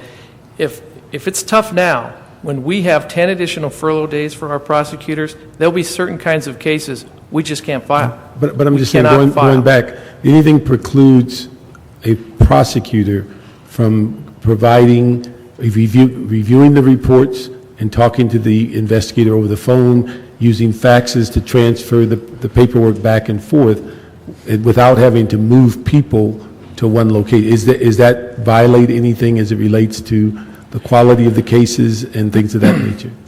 The most important number that we deal with is 48. The police can only hold a suspect for 48 hours. If the prosecutor doesn't file, as you know, that suspect is released. He's in the wind. So there are certain types of violent offenders, certainly those that a lot of people don't understand this, but we do attempted murders. They're called assault with a deadly weapon. We do rapes. They're called sexual assault. Sometimes we now have to file them as domestic violence, even though these women are raped, because the district attorney's office declines them or rejects them. Those are dangerous people. They come to our office, and we have to do something within 48 hours. Okay. So we are making arrangements to more expeditiously deal with those type of offenders. There are the other offenders. There are some people that do things. They commit an assault and battery on a police officer. They get released on bond. We have more time. So there's not an immediacy because that person's been released. We are trying to adjust to the violent nature of the offender. But I'm trying to get back to the question. Even though we're dealing with more violence and we realize the DA's policy pushes a lot of things down, is anything preclude you from doing that kind of work telephonically? Other than resources, time, and the ability to manage the cases. We are trying to... But if you're doing it in person, I'm just trying to figure out if you're doing it in person, that you're requiring people to come to one physical location. Is there an ability to cut through that by allowing the officers with fax machines and such to call a prosecutor on the phone and discuss the case and have that exchange of information? Or is there a requirement of some type that the officer has to be in a face-to-face meeting? There's no legal requirement. To me, to my understanding, it's a management tool that we have to manage our limited resources and to manage the quality of the particular case. We have Earl Thomas, the chief of our criminal branch, who has done a heroic job over the last week since we took the $1 million cut to handle that consolidation. But the thing is that I was just trying to figure out how technology, and I realize you can't completely revamp your computers and come up with video all of a sudden, but is there technology that you currently have, fax machines, telephones, that precludes you from the massive reorganization that you're talking about? That's what I'm trying to find out. Other than there's nothing that technologically prevents us from having a fax machine hooked up, other than toner, paper. We have nothing left to cut, Mr. Chairman. We have nothing left to cut. We have no contracts left to cut, no equipment budgets left to cut. We have the easiest thing for us to do right now in order to manage our resources is to consolidate our filing so that we have quality control face-to-face, and I can defer to my colleague who's got 35 years plus in the criminal branch to answer any additional questions on that matter. Let me just ask, if we were able to get you toner, could you do this over the phone with fax machine? I haven't gotten an answer yet. I understand your question, Mr. Chairman. Technologically, we are nowhere close to being able to do electronic filing. It is technologically possible, and it is possible to do that without violating any legal rules. But we are not. What are you inferring in that? I mean, you need equipment beyond a telephone? Beg pardon? When you say it's possible technologically, what equipment are you talking about? You're talking in terms of electronically filing reports, information, evidence, summaries of witness statements, photographs, etc., from the police department to the prosecutor so that it can be picked up off of an electronic screen and then reviewed, and then a filing decision made based upon that information. We are light years away from being able to have the technological ability to do that with LAPD. We're actually on two different systems, to tell you the truth, and that's a problem. The fax filings, even the chain of command in the LAPD, even though we do some fax filing already in our domestic violence, family violence operation, it's inadequate because the faxes get clogged up. Lots of times there's missing paper. You have to stand there and watch it. It has to be packaged properly. Sometimes you run out of toner and paper. And to tell you the truth, when you're talking about a huge volume of cases, which is what we're talking about in the city attorney's office, we review 100,000 cases a year. 100,000 cases a year. Are they we all- file. Are they all in the presence of officers, or do you deal with them as paper, or does the officer have to be there with you? Right now, all those filings are dropped off to our office in packages with all the necessary information, including rap sheet, history, and other information that we need in order to make a decision. They are dropped off for filing at various locations, which we've just consolidated, and they're reviewed. The paper is reviewed by a prosecutor, oftentimes with the presence of the police officer. But in terms of fax filing, just given the volume, there's just so much volume, you wouldn't even be able to have a fax machine fast enough, even with a highly sophisticated fast fax filer, to be able to accommodate the volume of cases that we have. And so it gets clogged up and it's a problem. So we only do that in the smallest number of cases where The there's... cases that are dropped off to you in packages? Well, yes, we require right now, we have to have one copy for us to review, and then we have to prepare the files for the court. We have to provide 2 or 3 copies to the court so that defense counsel can be given a copy at the time of arraignment. Okay, well, on those cases that you get them in packages, is there a requirement in each instance that an officer is there to file those cases when you make that decision? Right now, that's the only way for us to do it. We don't have any other means of being able to accomplish that. Okay, that must be missing something. They got a package somebody delivers to you beforehand, and Yes. then you review the package. What drives the necessity of having the officer present? Well, it's not a necessity in each case, but as you know, in many instances, the prosecutor has to ask questions of the police officer. A lot of times there are search and seizure issues. A lot of times there are questions about aspects of the investigation, so it actually saves a lot of time, and you actually can avoid sometimes the necessity for further follow-up if you can have an officer there at the table to ask you questions. Now, in many of our cases... Could that be done telephonically? You could potentially do it telephonically. There are instances where, you could do it telephonically, but in the vast majority of cases right now, especially our vertical type filings, our domestic violence cases, child abuse cases, child molestation cases, and other types of more serious cases, it's prudent, it's wise, and actually saves some time to have the officer there rather than have to track the officer down by telephone and talk to the officer. Sometimes, I will tell you, and this is not a criticism, the officers are simply not available by telephone when we need to talk to them. We have that problem, to tell you the truth and be honest with you, when we are actually prosecuting the case and getting ready to go to trial.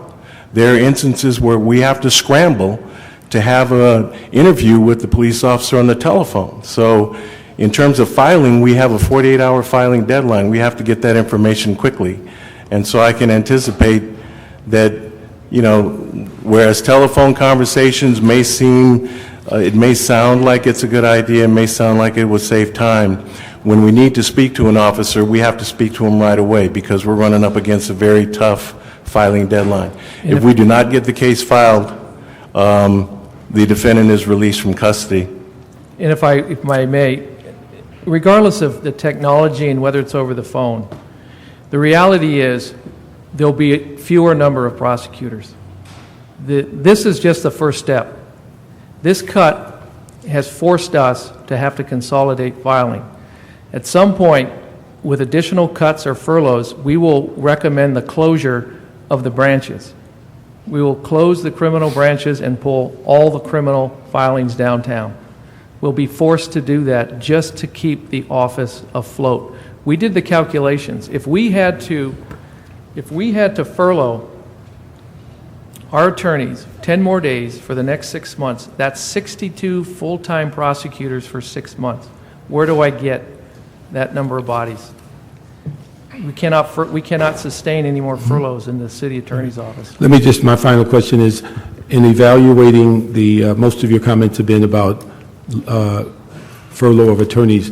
In evaluating your entire department, are there any consideration of non-lawyers being a part of the furlough program? Those folks are just as critical.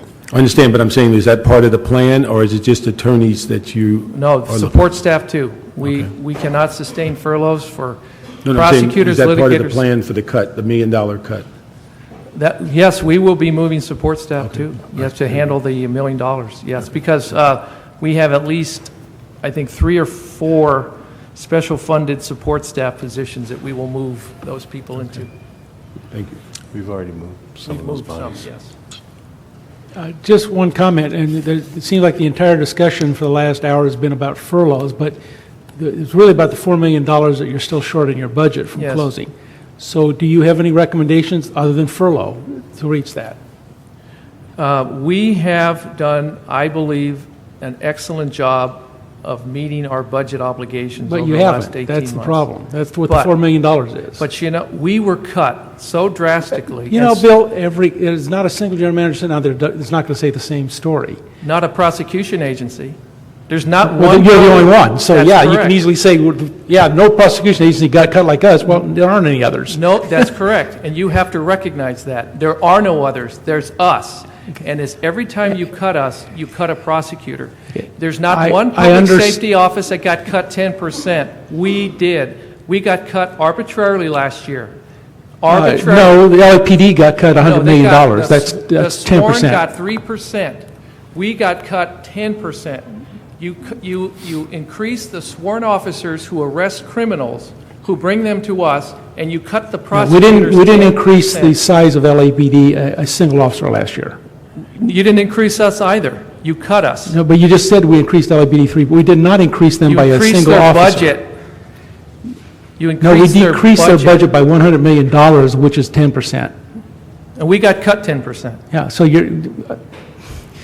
you're saying you're the only guys that cut 10%. No, LAPD got cut 10% too. Not the sworn. Okay. And that's who we deal with. We deal with the sworn. When the black and whites put someone in the car, they can only hold them 48 hours until they come to us. That's not the only thing your department does, though. But when you cut us, we have to remove prosecutors from the line to backfill where you cut us. We have to push everyone over into civil or special funded. We have no discretion on the civil side. Only discretion we have is to cut prosecutors. And if that's what you're going to do to us, I hope you recognize when you cut us, you are affecting public safety. And I would suspect that if you talk to law enforcement, LAPD, they will support us on that. Okay. Well, now what about some of your discretionary contracts? I know you've cut some of those back too, and I don't completely understand exactly what they do vis-a-vis your prosecutors on staff. So is there any room to cut there, and how essential is their work? Well, we did, within a week of coming into office in August of 2009, we were directed by the city attorney to request a 15% reduction from all of our vendors. And we sent letters out. We got kind of a spattering of responses. But by the end of last fiscal year, all of our outside counsel vendors who remained with us, and some we got rid of, cut their bills by 15%. When we started in 2009, there were about 80 or 91 outside counsel contractors that we used. This year, we're down to 45. We cut our outside counsel firms in half, and we cut our outside counsel fees in half. Citywide, they went from about 30 million to just over 13 million. That's what we did. We went to our vendors and said, take a cut. We also did that with our vendors who supplied copiers and paper. We initiated a better quality control and bidding process. So we've cut our contracts down to basically nothing. The only contracts we really have now are we have some contracts for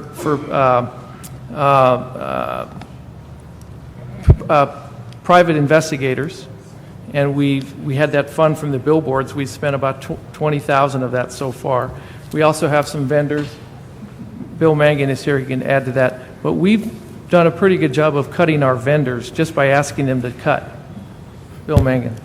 Okay, we complied with the direction to reduce our contractual services by 10%. Our contract services, before we cut them, only amounted to $1.2 million overall for the whole department. And they're primarily the garden variety things that you need to just run a basic office of record storage, subpoena service, copier services, contract with copiers, and things like that. We have very few independent contractors per se on our payroll, and there's not much more that we can cut out of there. Now, having said that, we are looking at, for next year, trying to do business a little differently and maybe eliminate altogether the need for some of the record storage. We're taking a good look at records destruction.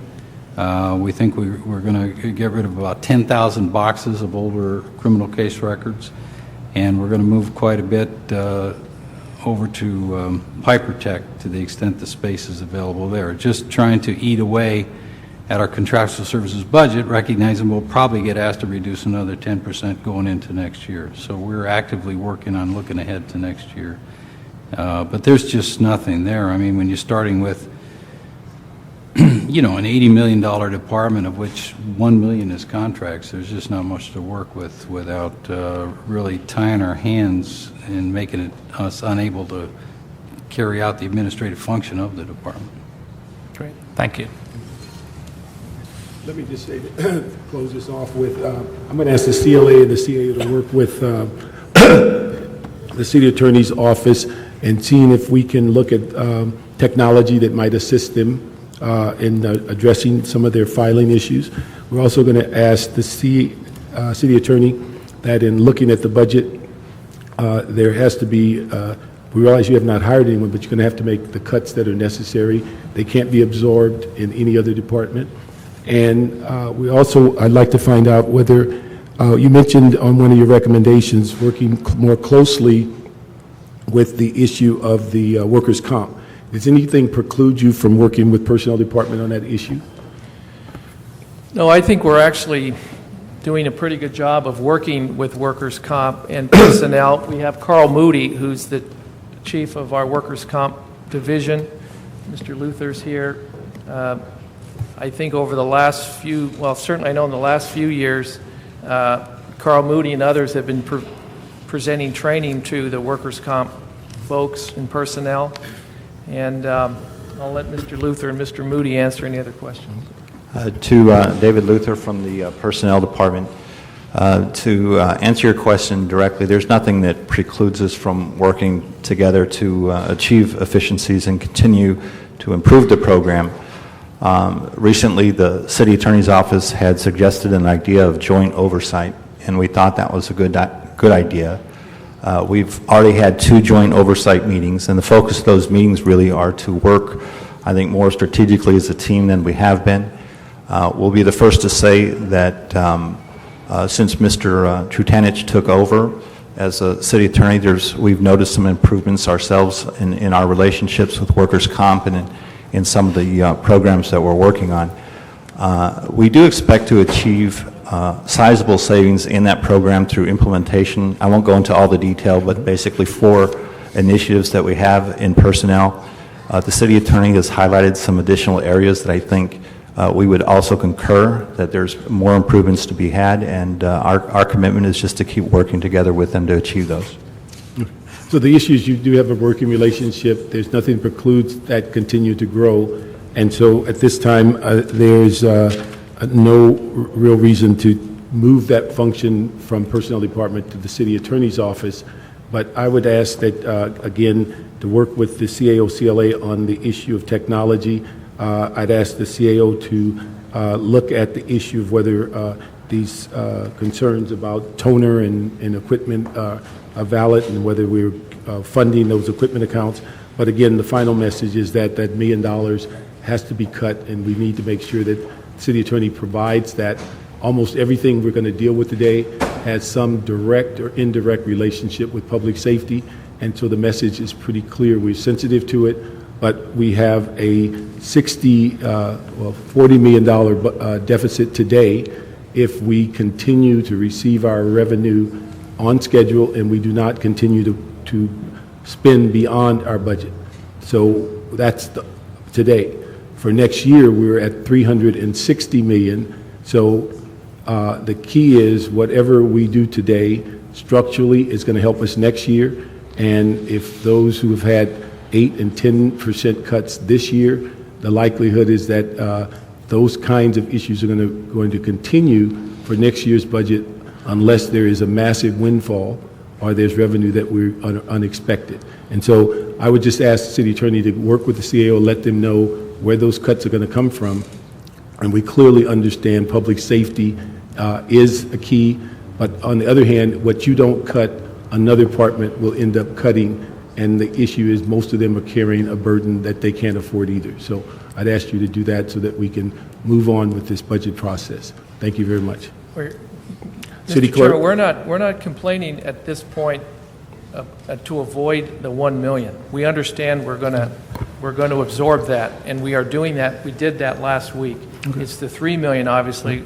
Those furloughs are going to terribly impact public safety. And I know we understand that, and the issue is that we have a dollar figure that we're trying to hit, and without furloughs, that dollar figure does not become a reality. Okay. Thank you. We have City Clerk.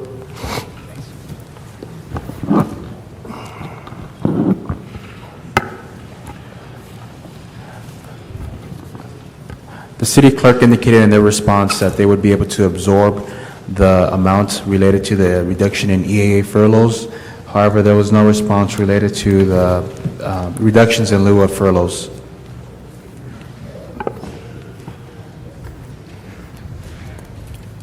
Mr. Parks. Hi there. How are you? Good afternoon. June Lagmay, City Clerk's Office.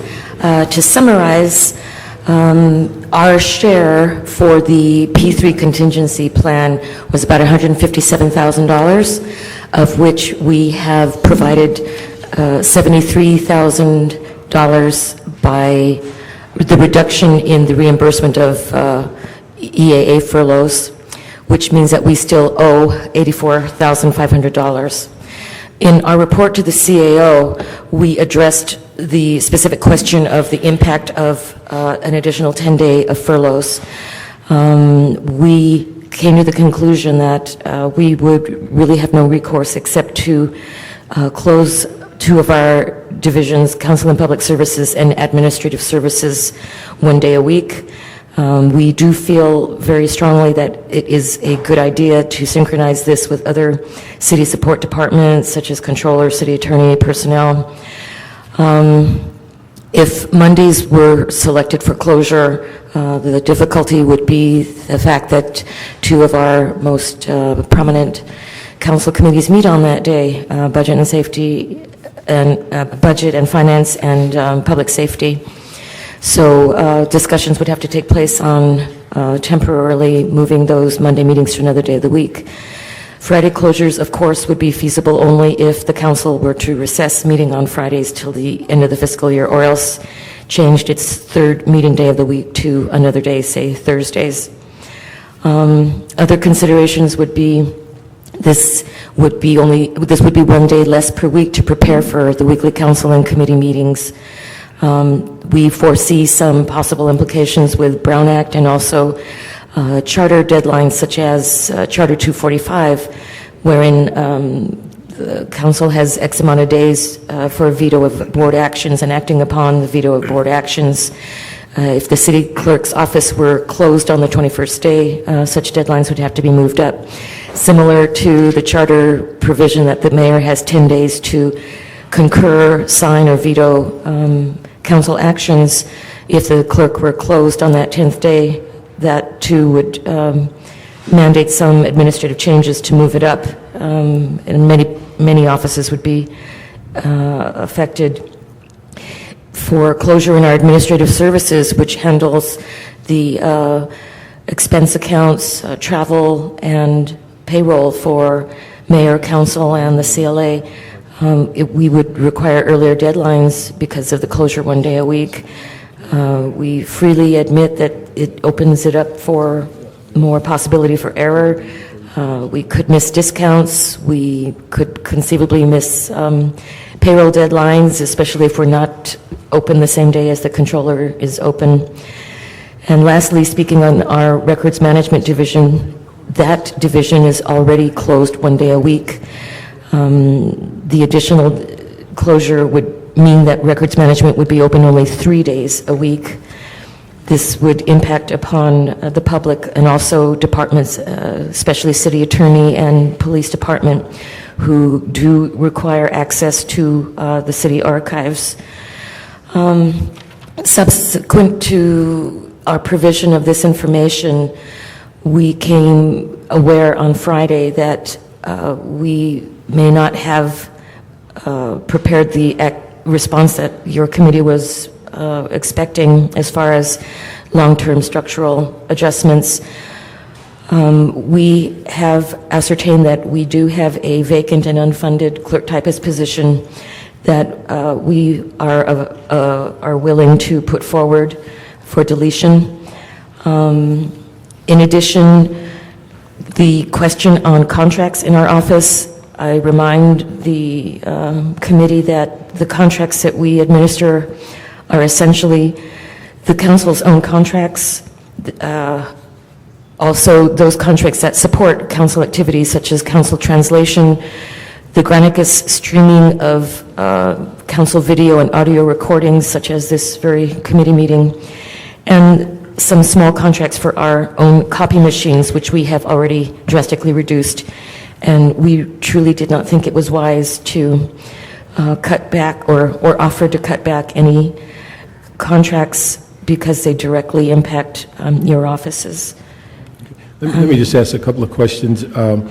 I don't know, has ITA shared with you their proposal that they're working on for public access, that we asked them to include many of the things such as council file and the website and the management of those issues to see how much of that workload would be relieved from city clerk? Holly Walcott, Office of the City Clerk. Yes, we are working on that with ITA. We did provide a proposal as such in our 2011-12 budget. We are going to be very honest that we had 1 day to put our request together due to publishing deadlines for the March to 11 ballots. So that is one of the reasons why we just went with the justification of the 10 furlough days. But yes, we are working on that with them. It's just not part of this proposal today. The other thing I was going to ask is that in dealing, one of the items you specifically mentioned was council file. And is that, again, is that a mechanical filing in which you're just putting material in, or does it require knowledge of what occurred in the council or committees? What's the actual process? Is that something that can be formed out, that just a matter of filling the file with information, or is it more sophisticated than that? Are you talking about entering documents into the council file management system? Mm-hmm. Currently, right now, we would have to do it. We would have to obtain additional technology. We have begun that process and looking at vendors to standardize that process and to allow electronic filing, but we're a ways away from that. Okay. So that would take, does it take knowledge of the actual documents and such as to, rather than it's just a filing situation? It requires a lot of knowledge right now. Okay. All right.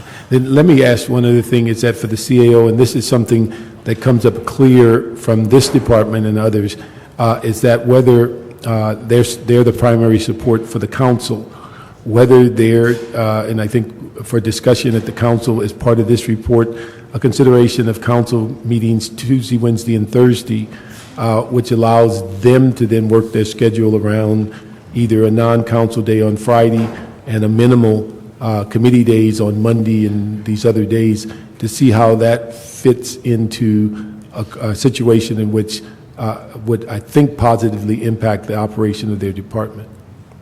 And so that would be something we'd ask the CA and CLA to look into, and again, going forward on this whole concept that if the city selected a standardized day, then how many departments would reconfigure as opposed to them guessing as to a 5-day, 6-day, or 7-day week. I think what you have brought up is certainly a solution, and we will take that under consideration as we look at the furlough program. I think it's a good option. I would like to possibly add as well, while our attachment 3 shows a $84,000 remaining gap, as the department mentioned, there's a couple of options. I do think as we progress through the year, with probably as they look at their hiring program and some other efficiencies, I think they're going to be pretty close to probably getting close to zero. But we'll continue to work with the department. Yeah. Okay. Very much agree with that. So there's concurrence on that, but let's look at that issue. And also, we're looking forward to the ITA report. I believe that's getting ready for committee to talk about public access and how much of that, where you become the user of the system versus the one that has to feed the system. That's a good idea. So, okay, thank you very much. Any other questions? Thank you. And we go to our next controller. Is that right? That's the controller's proposal. Or CDD. CDD is, I think we can skip, they're all grant funded. That's right. This, CDD and there's no would not impact be on the impacted general by fund. the 10 additional furlough days and did not have a department target to respond to. Okay, I didn't. So the controller is the next one on Okay. deck. Now, you said that we didn't get a response from CDD? We did get a response from CDD with the indication that because they're not subject to the furloughs currently, and also the 10 additional furlough days will not be imposed on them because of the fact that they are special funded, they did not need to reply with reductions in lieu of furloughs. Yeah, because if they went into furloughs, they would just accumulate grant money that should be spent. Yeah, and our position has been not to furlough special funds. That's right. Okay, let's go to controller. The controller's proposal, as you may recall, about $200,000 had already been approved by the City Council as a reduction last week, and that was tied to the reduction in EAA furloughs. What the controller proposed was an additional absorption of those EAA furlough reductions of about $20,000, $20,460. They also proposed disencumbering prior year encumbrances and using those savings to offset this reduction. However, our office did not feel that that was consistent with the other reductions and the instructions that we were looking for. We were basically looking for the ongoing reductions, and also we typically rely on those disencumbrances of prior year encumbrances as a tool to increase the reserve fund at the end of the fiscal year. Okay. Controller. Good afternoon, council members. My name is Shane Min. I'm from the Controller's Office. The City Controller did propose to absorb the $207,000 in EAA furlough reductions and also an additional $20,000 in EAA funding. Also, we proposed the $84,000 prior year encumbrances to be reduced. These are not regular encumbrances that are reduced. These are savings that we actually identified. This is for an FMIS contract. We get funding every year to continue maintenance on the FMIS system, and some of the parts of the contract are actually for emergency services, and if we have those savings, we carry them over from previous years. So this is not something that we regularly do. This is an additional saving that we've identified. We've also looked at the 10 additional furloughs, and as you know, that the City Controller's Office is already severely impacted by staff reductions, ERIP, and the regular furloughs. Even though these 10 additional days do not impact EAA employees, it will severely impact, our clerical staff and our management staff. And our services are such that we have to work in concert with all three groups. Okay. But let me ask you this. It appears that, depending on what report you're looking at, $148,000 deficit that the CAO is asking you to recover. Is there any plans on how you're going to deal with that? Beg pardon? I said if I'm reading the report correctly, there's about $148,000 deficit that the CAO has identified, and we were trying to find out how you intend to deal with that. Out of the $148,000, we did identify the $20,000 in additional EAA furloughs, a reimbursement that we will not be taking. It appears from their report, attachment 3, that after your $20,000, there's still $148,000. Yes, am I reading that accurately? Yes, the difference from what the controller proposed and what we're proposing is they had proposed $84,000 from prior year encumbrances as a savings to offset the furloughs, but that still left a deficit of about $64,000 that they weren't covering. So combined by us not taking their recommendation on the prior year encumbrances, that adds up to the $148,000 that you mentioned. Okay. So, could you get with your boss and get with the CAO before this comes to council and give us what proposals you're going to have to address the $148,000? I will do so. Okay, thank you very much. And I think we can do that. I know when it comes to prior encumbrances, we certainly need that to help build the reserve fund like Ben mentioned. But with the remaining $140,000, I think we can work with the department to probably absorb most of that. I'd just like to have some conclusion before it comes to council. Thank you. Okay. Any questions? The next item is the Convention Center, which is Cultural Affairs. Yeah, the Convention Center, again, is also similar to CDD, had not been they accepted their $100,000. Yeah. Yes. The next would be what? Cultural Affairs? Yes. Cultural Affairs is the next one on the list.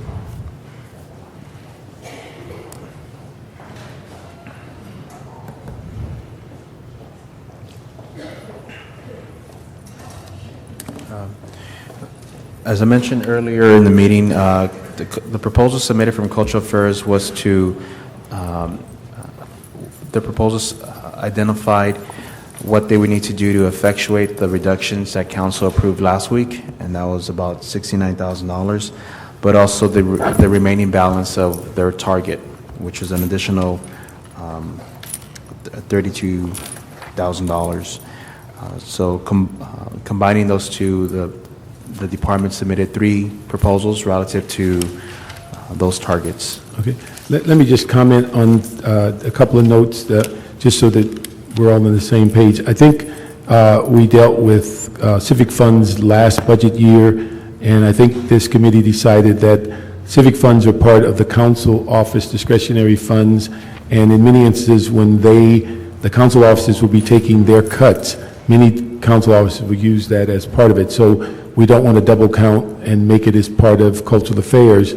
And then also, I think there's probably, because of the citywide impact on the 4 or 5 Heritage Months events, there's a good likelihood that those are services that, because it's a citywide event and it impacts all 18 areas and the mayor leads that issue, that those heritage funds likelihood will not be eliminated. So we're going to have to ask Cultural Affairs to look within its other resources other than the couple of things that they have recommended. Okay. Good afternoon, Councilmember Parks, Councilmember Courts.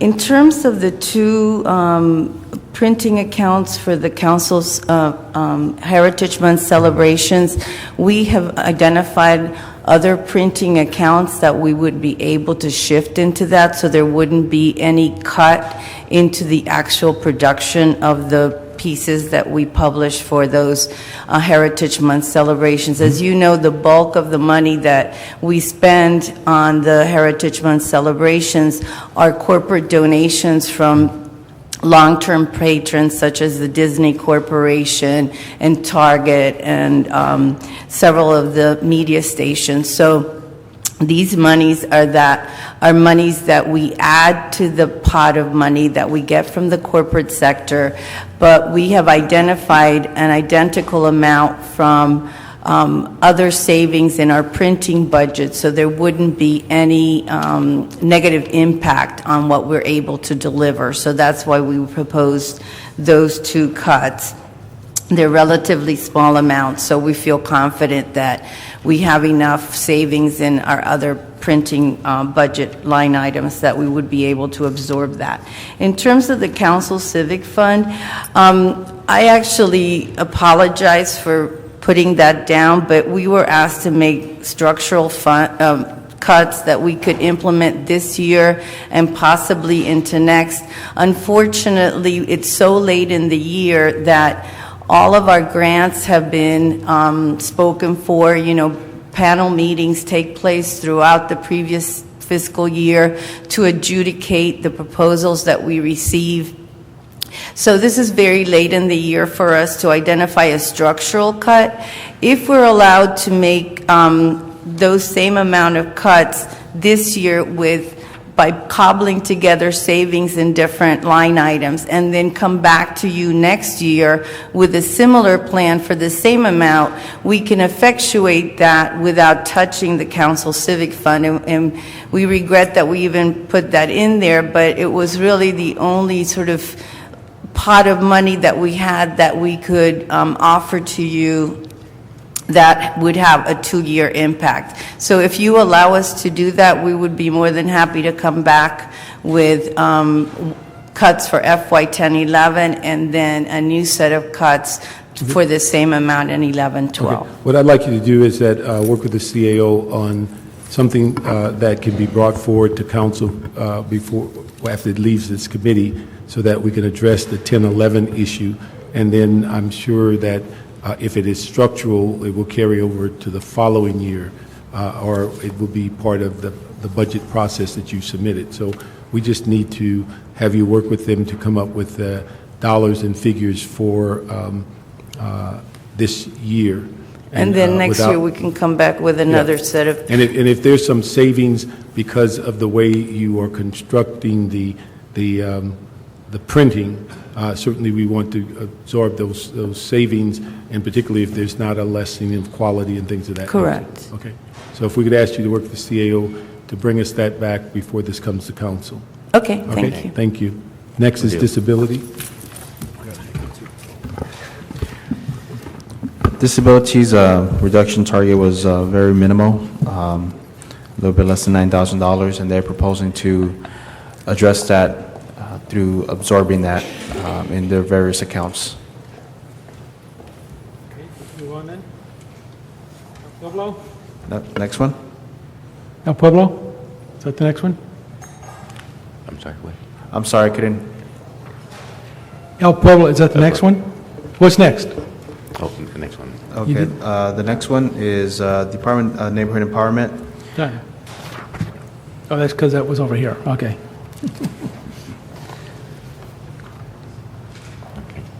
Okay. This department actually did not submit, or at least prior to the submission of the report, a package to address their furlough target. Good afternoon, Jeff Brill, Neighborhood Empowerment. We did not submit a package, but we have reviewed the plans and the assignment from CAO. Because of our department being made its own department due to council hearings last year, and the money came out of CDD, we additional 10 furlough days would mean only an additional $1,100 out of our budget. We're currently under managed hiring. we're doing managed hiring, so that would be absorbed into that. Currently we're not hiring anybody, and we are position short. We looked at our contractual services account, which total approximately $66,000 for the whole year. We have expended from our contractual services half of that already, and we're halfway through the year. When you say you're in managed hiring, so you're going to you've got something in there you're going to withdraw now then and leave it vacant? Is that the point? We are leaving currently. We do have vacancies that we are not hiring at all for. You're not hiring it? Correct. Okay. So I didn't understand what the comment was. The additional, plus the additional items, well, because the department is so small, and the hit would be actually absorbed on the administrative services side. So any additional impact to the administrative services side would mean increase in time to produce demand warrants, our payments, accounting processing.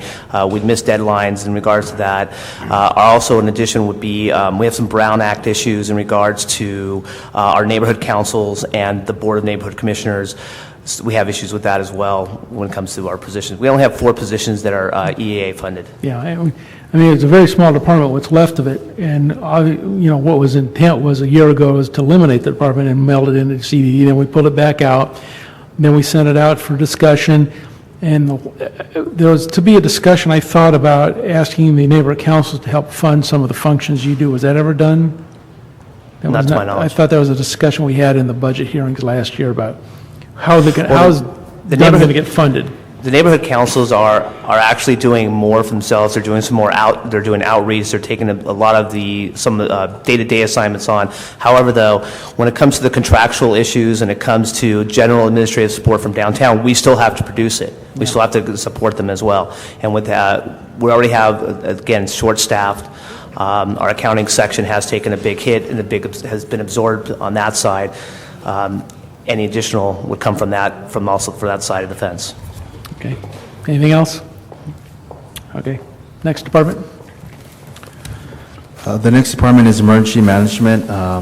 This department submitted a response today. At least that's when we received it. And we have not had a time to evaluate the response relative to the proposal. Okay, well, so what are you saying to the police department? You want them to leave now? Excuse me? You want the police to leave now? We'll talk about them later, or what are you saying?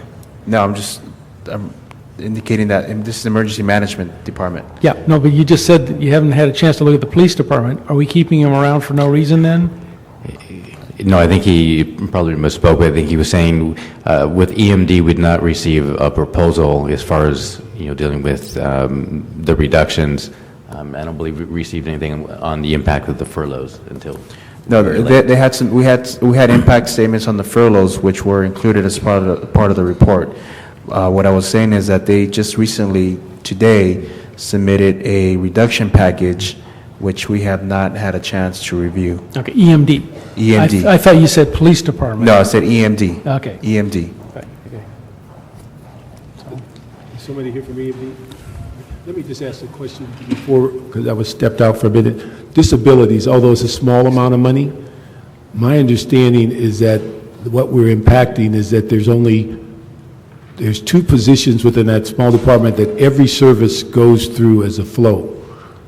And if we affect either position, that we can be impairing almost all of our disability programs, probably with the exception of the AIDS coordinator.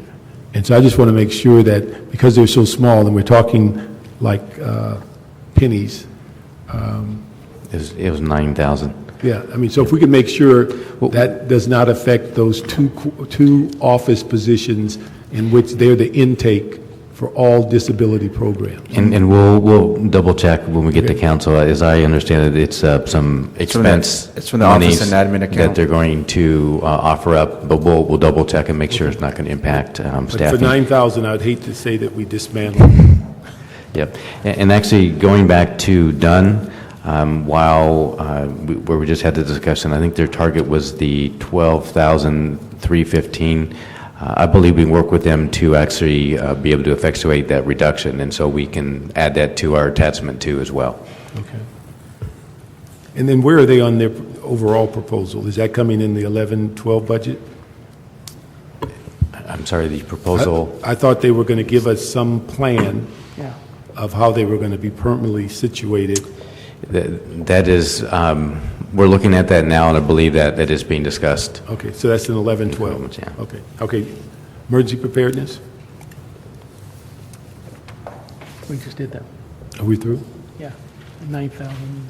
You're set? Ray?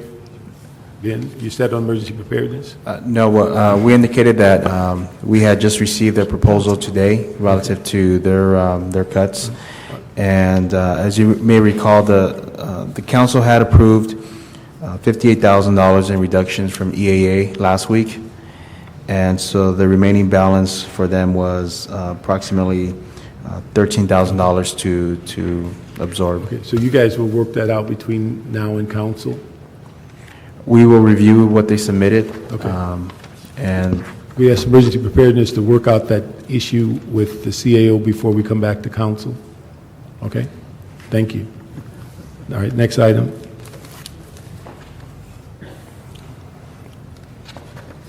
The next department is ethics.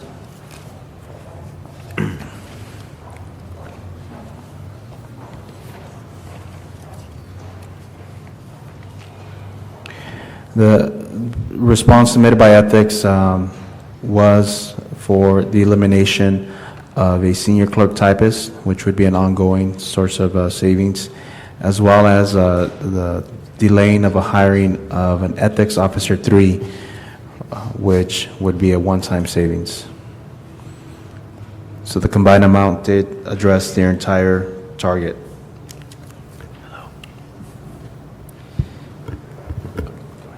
Good afternoon. Good afternoon, Heather Holt for the Ethics Commission. You've heard the CAO's report. Is there a response regarding the remaining deficit? No, we would just like to highlight the fact that the upcoming elections give us a serious pause in terms of additional furloughs and the assistance that's required for candidates and the matching funds program and the making of independent expenditures and the way that those affect the matching funds program mean that we very strongly urge the option of accommodating the additional funding that's requested this fiscal year in ways other than additional furlough days. Do you have any recommendations?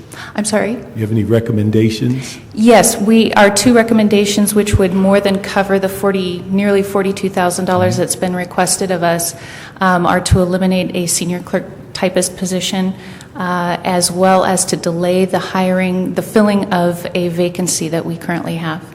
Okay. So does that cover the issue, Ray, as far as the numbers? I think that works well for this year. Okay. And so that cut the one position carry over for next year also?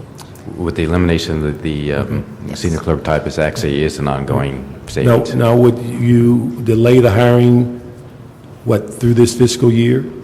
We would delay the hiring, but would like to, because it is a critical position for us, we would like to fill it at some point this year, but we could delay it enough to cover the excess funds. All right, there's a timing issue. Okay.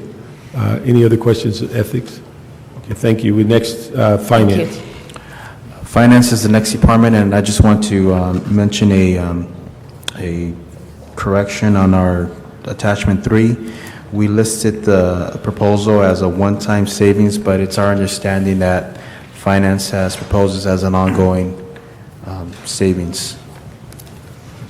That's correct. Jan Zatorsky, Administration Division Chief for Office of Finance. So that 258 should move over one slot? Yes. As you know, the Office of Finance is a revenue-generating department, and when we were tasked with taking 26 furlough days for our coalition members, we were one of the early departments that decided to close our facilities and our public offices one day every pay period. So we're closed the first Friday of each pay period currently. We are in our current peak renewal season, which goes now through May, and we did not want to add an additional 10 furlough days to our coalition staff. Coalition staff are our frontline public counter staff. They work on our renewal section, and they answer our call centers. Phone calls. So what we recommended was reductions to some expense accounts, and the reason those are ongoing is those equate to a budget package we have with our budget. We're reducing $100,000 in our office and administrative account due to efficiencies, primarily because of the website and the reduction in printing. We're reducing printing and binding account, and we're reducing our overtime account because we've strictly curtailed the use of overtime. Okay. And this, one thing in your budget for next year is going to give us some idea of how that department can be basically structured much as a enterprise fund as opposed to the general fund. Yes, we have included a proposal along those lines to take a portion of business tax revenues. But those that you create as Those that opposed- we create, That's right, which are about 30% of all the business taxes collected are as a result of our auditors' efforts, our tax compliance, proactive efforts, getting out there, finding additional businesses that do have taxes due to the city. Okay. But we're set for this year with these. These are permanent cuts. Correct, this year and next year. All right. Yeah, that is correct. And I will just put a little plug in for the department. I think this is definitely a good step in the right direction. I think it's great to start getting things out on the web, start reducing some of those publishing costs that we've incurred in the past. So. Okay. Any questions of finance? Next is fire. The fire department submitted a letter on the 19th where it identified a potential source of funds to cover the proposed 10 furlough days for sworn, and that would be the special duty officers, and the 10 furlough days proposed for civilians. The source of funds would be from the unappropriated balance of the dollars that have been set aside for the professional standards division. So that would be a one-time use of that funds, and because the intent is to have a professional standards division in the budget for next fiscal year, those dollars would have to be part of the budget for 11-12. But that sweep is only for 9 months. Excuse me? The sweep of this Professional Standards Bureau is only for 9 months. It will get implemented during this fiscal year, right? It would be for the remaining balance of this fiscal year. I thought they were going to try to implement it within the last 3 months. To add in, Council Member, Emil Mack, Fire Department Operations Chief, and with me is Sal Martinez, our Acting Bureau Commander, Bureau of Administrative Services. Following up on that question, yes, it will be for the last several months of this fiscal year that we will look at hiring the special investigators using the portion of the UB money for our professional standards division. We figured that the hiring process itself will probably take us several months, and that we're probably looking around April. It'll be around what now? April. You said April? Correct. So you'll start April. this hiring process around April? Well, no, going through the hiring process, we probably won't be able to hire and complete the hiring process till about April, so we'll have the special investigators on board beginning in April. Okay. So, I mean, but that would, you're talking, I just want to make sure it's this fiscal year. That's correct. That's correct, okay. Now, the other part of it is the issue of the furloughs and also the, I think you've covered about 10 million with enhanced modified staffing. That's And correct. so this other 10 million is what, I know the chief was here at an earlier meeting and had some grave concerns about how to cover this remaining 10 million. Is any thoughts on that since his meeting here? That's correct. Since the chief has been here, the situation has not changed. We've done extensive analysis, and frankly, there isn't any other options that would garner us $10 million additional dollars on top of the expanded modified coverage plan that we've already implemented for this fiscal year. So at this point, we are out of additional options because, as you can imagine, $10 million is a significant amount of money and represents a great number of resources. Okay. Now, what I understand from the chief's comments was that if you went into even a higher level of modified staffing, it would just completely disorganize the department.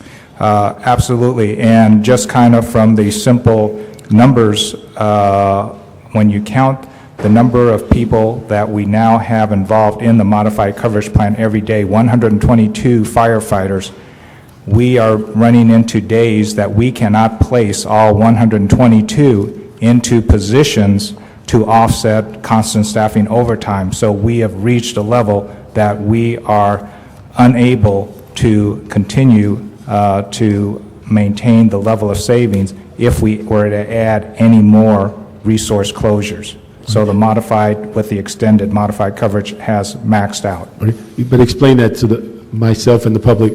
When you're talking about modified staffing, is that you have a certain number of positions each day that are on overtime. By your rearranging the resources, you've exhausted those positions to get at 100% of deployment. Is that, am I accurate? Basically, that the 122 are used to fill people that are taking their compensated time off and for other reasons. So we would normally hire overtime to fill their normal seat. And the 122 that have been now used to fill those positions are filling all the positions, and we are now experiencing having a few left over each day which don't have a place to offset overtime. Okay, but now, are they deployed in other functions, or what do we do with those, that overage? I'm sorry, could you repeat that? Are they deployed in other functions, or what do you do with that? We will reopen a resource, but it does not give us the savings that we were trying to obtain. Okay, so it reduces the expanded modified staffing that you were trying to achieve. Right, it will reduce the savings for that day by the number of people that we were not able to place in CTO positions. Is that a significant dollar in the sense of not saving? When you say a significant dollar... like, is it, give me an idea of what we're talking about in dollars per day. Oh, the number of firefighters that we have left over per day has ranged from 0 to up to 5. So that's a small number, but it just indicates and shows us that the system now, with these firefighters that we are now taking from the modified coverage plan and trying to fill CTO, our CTO is maxed out with the firefighters that we are filling with the modified coverage plan firefighters. And what is your constant staffing? Is it like 1,000 or 1,100? Our constant staffing number is approximately 1,008. Okay, 1,080? 8. 8. Right. And so are you hitting that daily? We are filling those positions every day. Okay. That's correct. All right, so you're hitting the 1,008. Right. Okay. Now let me ask the CAO, and I think Mr. Smith hit it very graphically the other day, that asking the department to absorb $20 million plus on a hit, particularly when they were not the reason for the shortfall. What other alternatives do we have in looking at this remaining $10 million? Certainly, if we're talking about not expanding the MCP, their options become greatly diminished. We hope to continue working with them to try to identify some savings, some funds in some other accounts, and perhaps some of their other funds as well. And when I speak with that, sort of trying to scour through their variable staffing overtime account, looking at their training funds, things of that sort, to try to find some savings. I don't know how much that will be or how much is available, but certainly without future, additional expansion of the MCP, it will be next to impossible for them to generate additional $10 million. Okay. So do we have, knowing that going in, what are the options we're giving them? Because just putting it on the paper, it's part of the 40 million left. And so if it's impossible, then what other options are we looking at internally? I think by putting it on the paper, it forces us collectively to come up with other ideas and solutions. As right now, it's difficult for me to sort of outline what those might be. Fire department would like you to put it in another box. You're absolutely right. They like you to put it in a reminder in another part of the report. Yeah, let it go. I think they have another place that they want you to put it, but we won't go there. Okay. Thank you for... All right. Well, the thing is, we know that everybody's aware of that dollar figure. The thing is that we're going to have to keep looking at that because I think generally there's a perception that you just can't absorb that amount. Now, the one issue that was discussed at council the other day, and that's the impact of the furloughs of, and give me the right term, the Special duty? special duty officers. Now, what does that do? Council member, as we were analyzing the impact of the furloughs, obviously we have been doing an entire assessment of all budget options. And as we have basically, and I'm going to bore you with a little rundown, as we looked at the sworn impact of 325 firefighter personnel taken out of the field out of the field, along with the hazmat and the EMS captains, we have close to 425 firefighter positions that have been structurally changed in our effort to close our budget gap. On top of that, we've had a 25% reduction in our civilian productivity due to ERIP and any number of various impacts that have affected our civilians. With that, our people, and I want to say it publicly, our civilian, our sworn, the men and women of the Los Angeles Fire Department have done everything they can to maintain the level of service that they have. So we do want to recognize that in this setting. But with that said, and as we've seen the impacts that we have that have affected the fire department and our attempts at structural responses to those deficits, we find that there is no way that we could continue and have further furloughs, both for our civilian and our sworn. So with that said, we then put forth an alternative, which was to use monies that were in the unappropriated balance of not the entire portion, but 1.25 of the unappropriated balance that was going for our professional standards division inspection staff to be used to offset both our civilian and sworn furloughs that would impact the department. As you are well aware, our civilians would be affected both in revenues as well as fleets, keeping the fire trucks rolling. Our sworn are the people that are constantly adjusting to the operational changes, the safety of our firefighters, as well as the dispatch and the other vital elements that are done by our special duty or administrative staff personnel. So we had to come up with an alternative. And as Labor had said, in which we would echo, the fire department is really at an end. Okay. Any further significant cuts is going to be devastating to our ability to deliver public safety. Let me ask CEO, how does that number match up with the 9 months or so of the UB money as it relates to the positions that are being discussed for furlough and the civilian position? How does that match up in dollars? I believe, if I recall correctly, the UB amount was 1.4. I'm sorry, just grab it. Yeah. Was it straight 1.4? It was 1,413,000. Okay, and what's the dollar on the positions that are recommended in, I think, attachment 2? What the department offered was a 1.25, which corresponds more or less to that basically 3 months funding for hiring and so forth the remainder of the year. Okay, but how does that match up on the special duty positions as far as the cost? We had for special duty roughly a target of roughly about 700,000.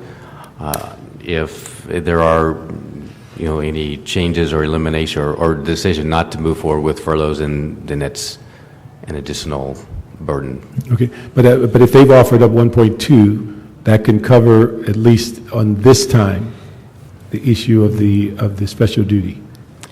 It would cover a portion of what I'll call the larger whole that's closer to $11 million. Yeah, but I think that's the next discussion.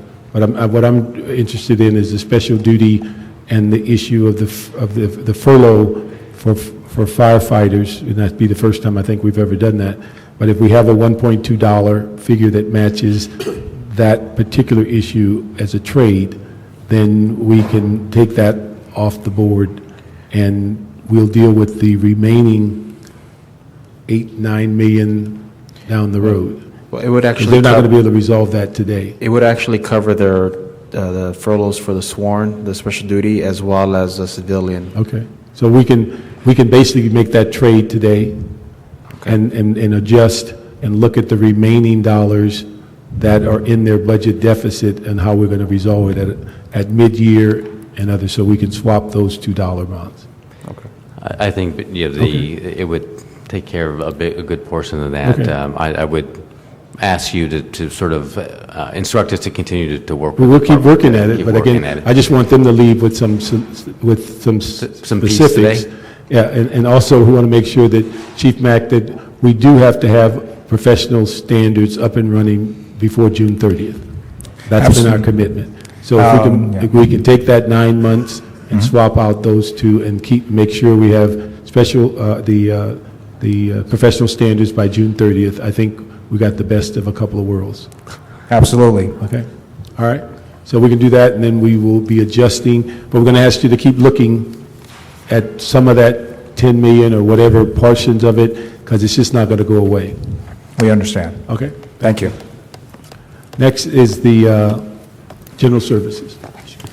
Yes, General Services Department has identified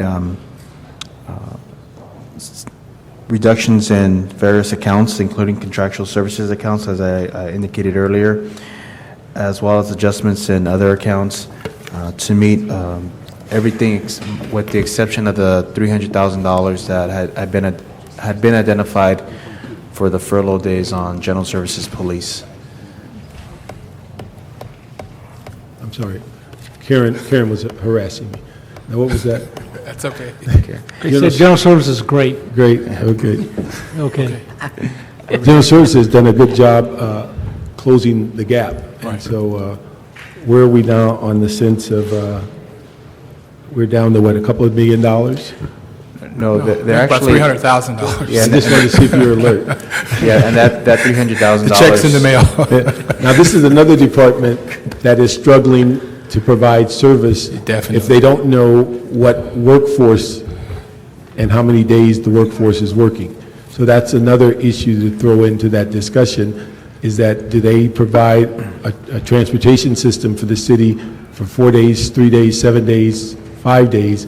And I think if we ever come up with a universal date, they can then manage around it far more than trying to serve everybody and everybody's needs. So again, they've done a remarkable job on dropping their deficit to, what are we, 300,000?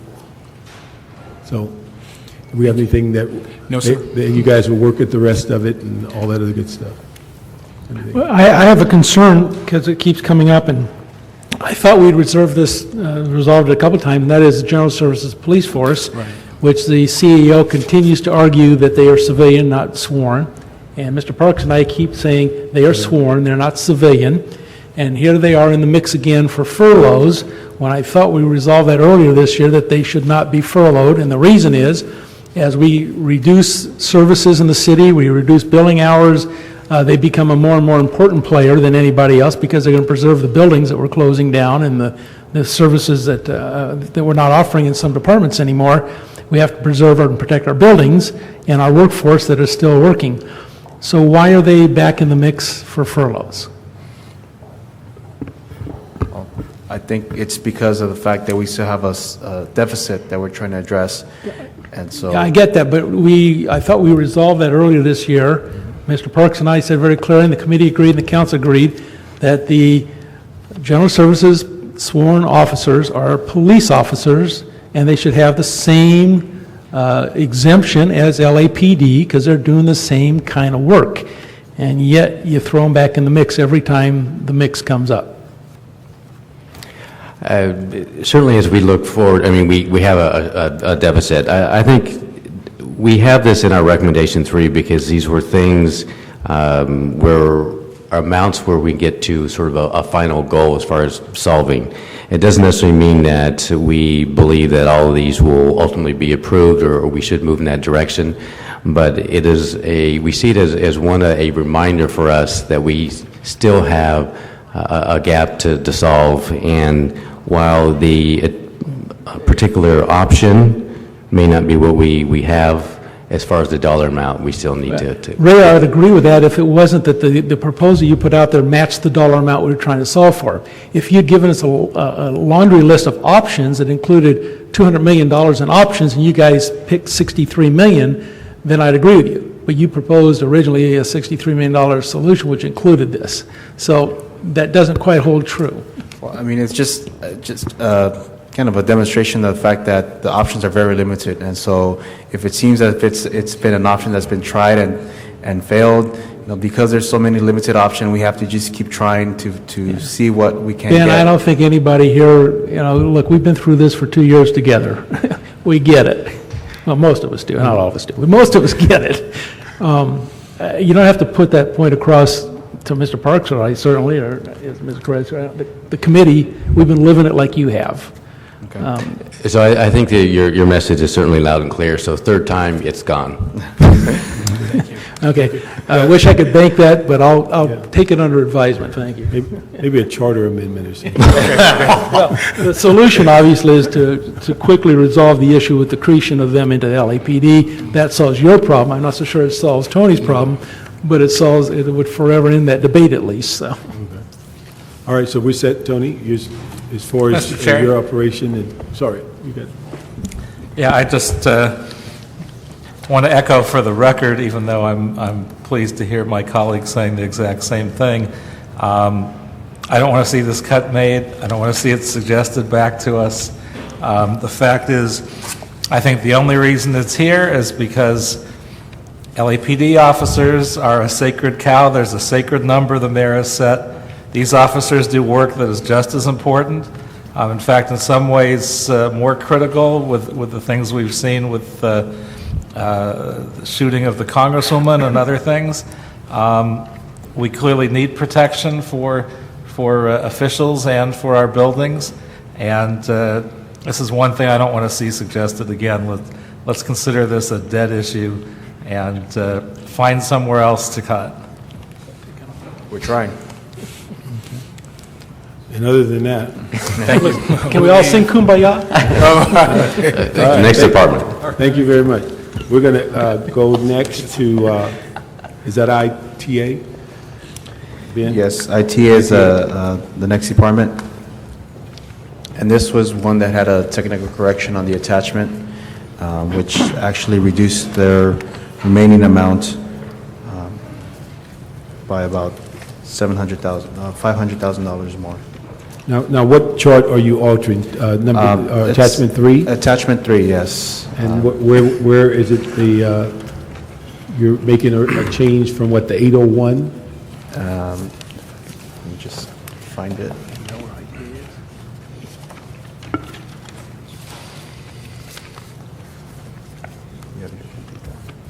Yeah, I believe what Ben is referring to, in the original attachment 3, it showed a remaining deficit of 1.3.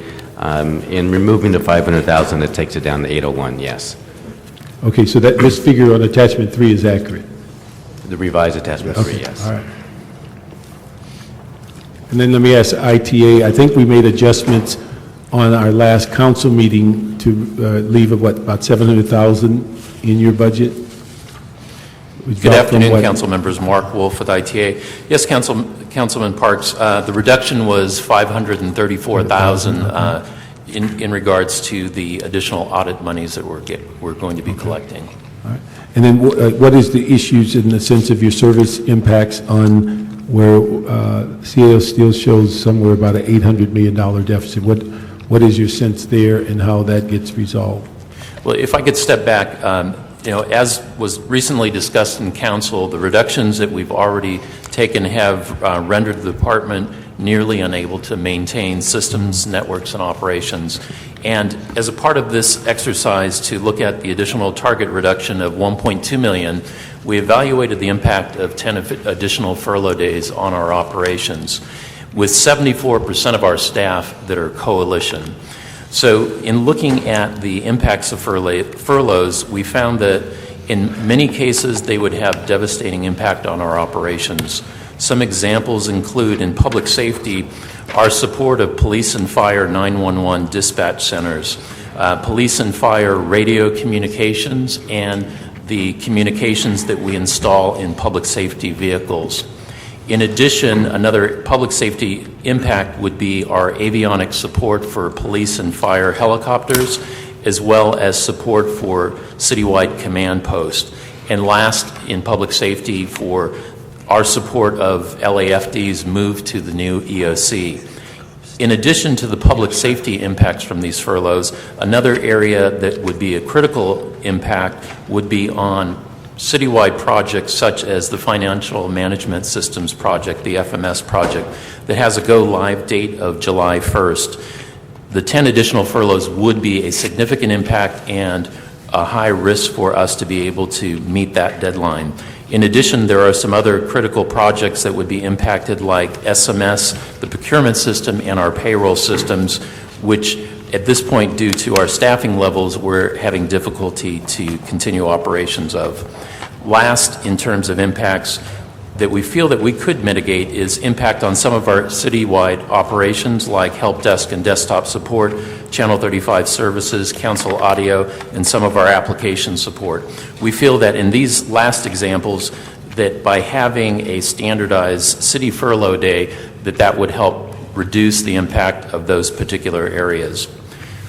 One additional, as I mentioned, our target number of 1.2 million is the target number for the 10-day furlough, equivalent to the 10-day furlough amount. As I mentioned, because of the significant impacts we would experience with furloughs, we looked at offsetting that with alternative reductions. We reviewed our contract areas and we came up with approximately $480,000 worth of contract reductions. In addition, recently we've now become aware that the revised amount that we're expecting from the outstanding franchise fee audit is in excess, $176,000 in excess of the targeted amount that we expected of $900,000. We would ask that the consideration be given that we also be able to take credit for that, so that would bring our target balance down to approximately $570,000. And as I mentioned, with the potential impacts of additional furloughs on our operations, we would ask that in order to close this $570,000 balance, that as opposed to having to take an additional 5 days of furlough for our staff, that we would be allowed additional time to work with CAO to look at additional reductions in our expenses in order to meet this amount. Okay. Let me ask the CEO on those issues. In the sense, is that a balance in what they're asking to do? Do we get to the same dollar figure? If I could add, we didn't have the opportunity to sit down this morning with Ben to go over the revised figures. We did sit down and discuss this matter with our budget analyst, and I think he may be more in tune with the latest figures, but as opposed to the $801,000 remaining deficit, we believe our remaining balance is approximately $570,000. Well, let me ask you to do this, if you can reconcile this before it gets to council so we can make the right adjustments on attachment 3. The one question I had, and I know FMS is absolutely essential, do we have any ability, and I know we have this, the controller just put forth this initiative for accounting personnel to bring in, but do we have any ability that in the short term that the vendor that's assisting us can increase their workforce where we're coming up short on ours to keep this program moving, or how does that work? We've actually discussed that in the FMS POC as far as this project, and we've actually already moved in that direction somewhat. But the limitation we have is the overall project funding. You know, as we shift dollars from one place to the other, it certainly could impact our contract costs with CGI, and it may impact in the total project costs. But that certainly has been considered, and we have moved in slightly in that direction in order to. I mean, but isn't, if we're short of personnel, we're recovering those salaries of those personnel that we're not filling, is that money available to increase the number of vendors? To increase? I mean, in the sense of, are we saying it's new money to increase the vendors? At this point, when it comes to the FMS, we have, a total project budget. And if we're going to reduce dollars on staffing, it's going to have to go to the contractor. And so more or less it is a wash as far as total project. And so we have moved in that direction simply because we knew we did have some staffing issues. Okay. All right. Then let me ask, where are we on the status of looking at the public access? We are scheduled to go this week on Wednesday to a joint meeting with your committee, Budget and Finance and ITGA, to discuss the public access report. We have submitted our report, and we're prepared to discuss that. Okay, one thing, City Clerk was up earlier, and it appeared because of other commitments that they did not have what appeared to be an adequate time to respond, and we just want to make sure that you've worked with them to make sure their issues are part of this report. Yes, we will continue to work with City Clerk, but we did include staffing and other expense costs that are for public access, for government access, as part of the overall TDA plan. Okay, and then I'll see you Wednesday, but I'm just wondering, in your new plan, does that make the City Clerk the user of the system, so they're not also populating the system? Do they become a user because of these other resources, as opposed to creating the system and filling up the system? Have we removed some of that work from them? Our plan does not include offloading that aspect, the workload aspect, from City Clerk. What it does is it covers the staffing costs for the positions that support government access for the applications that you mentioned, as well as for some of the other expenses like the Granicus video on demand and video broadcasting, as well as some of the infrastructure cost for the computer equipment that supports these online applications. Okay, very good. Any other questions to ITA?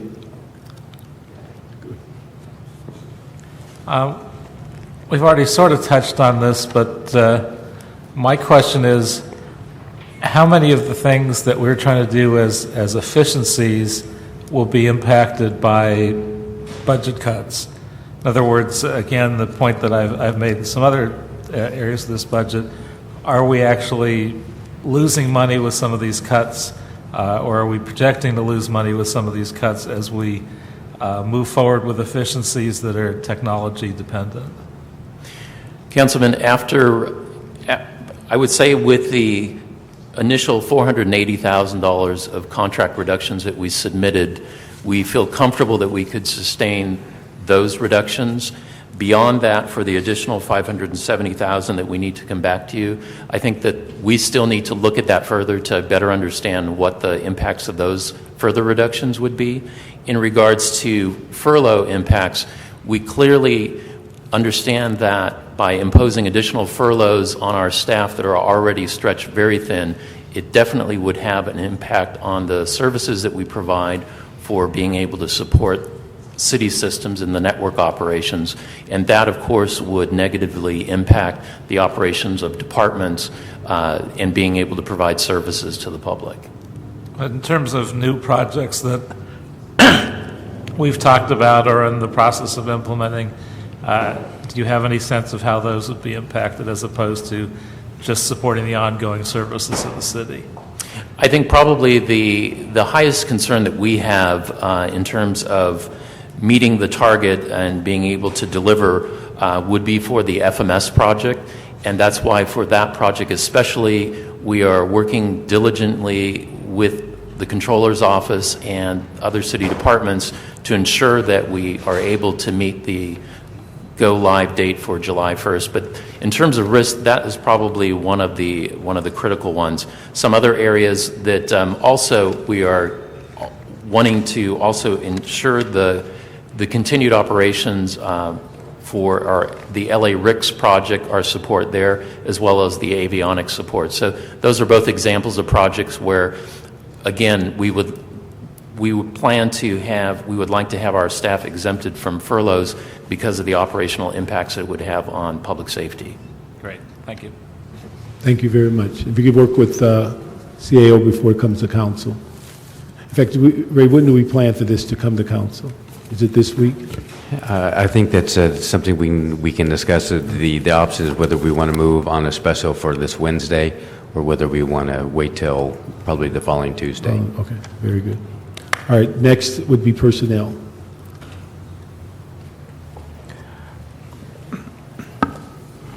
The personnel's proposals did identify ongoing savings, again, relative to the contractual accounts. And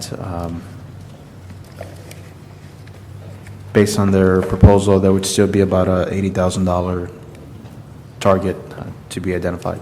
Okay. The personnel, what is your plan as it relates to, because you're already on a 4-day.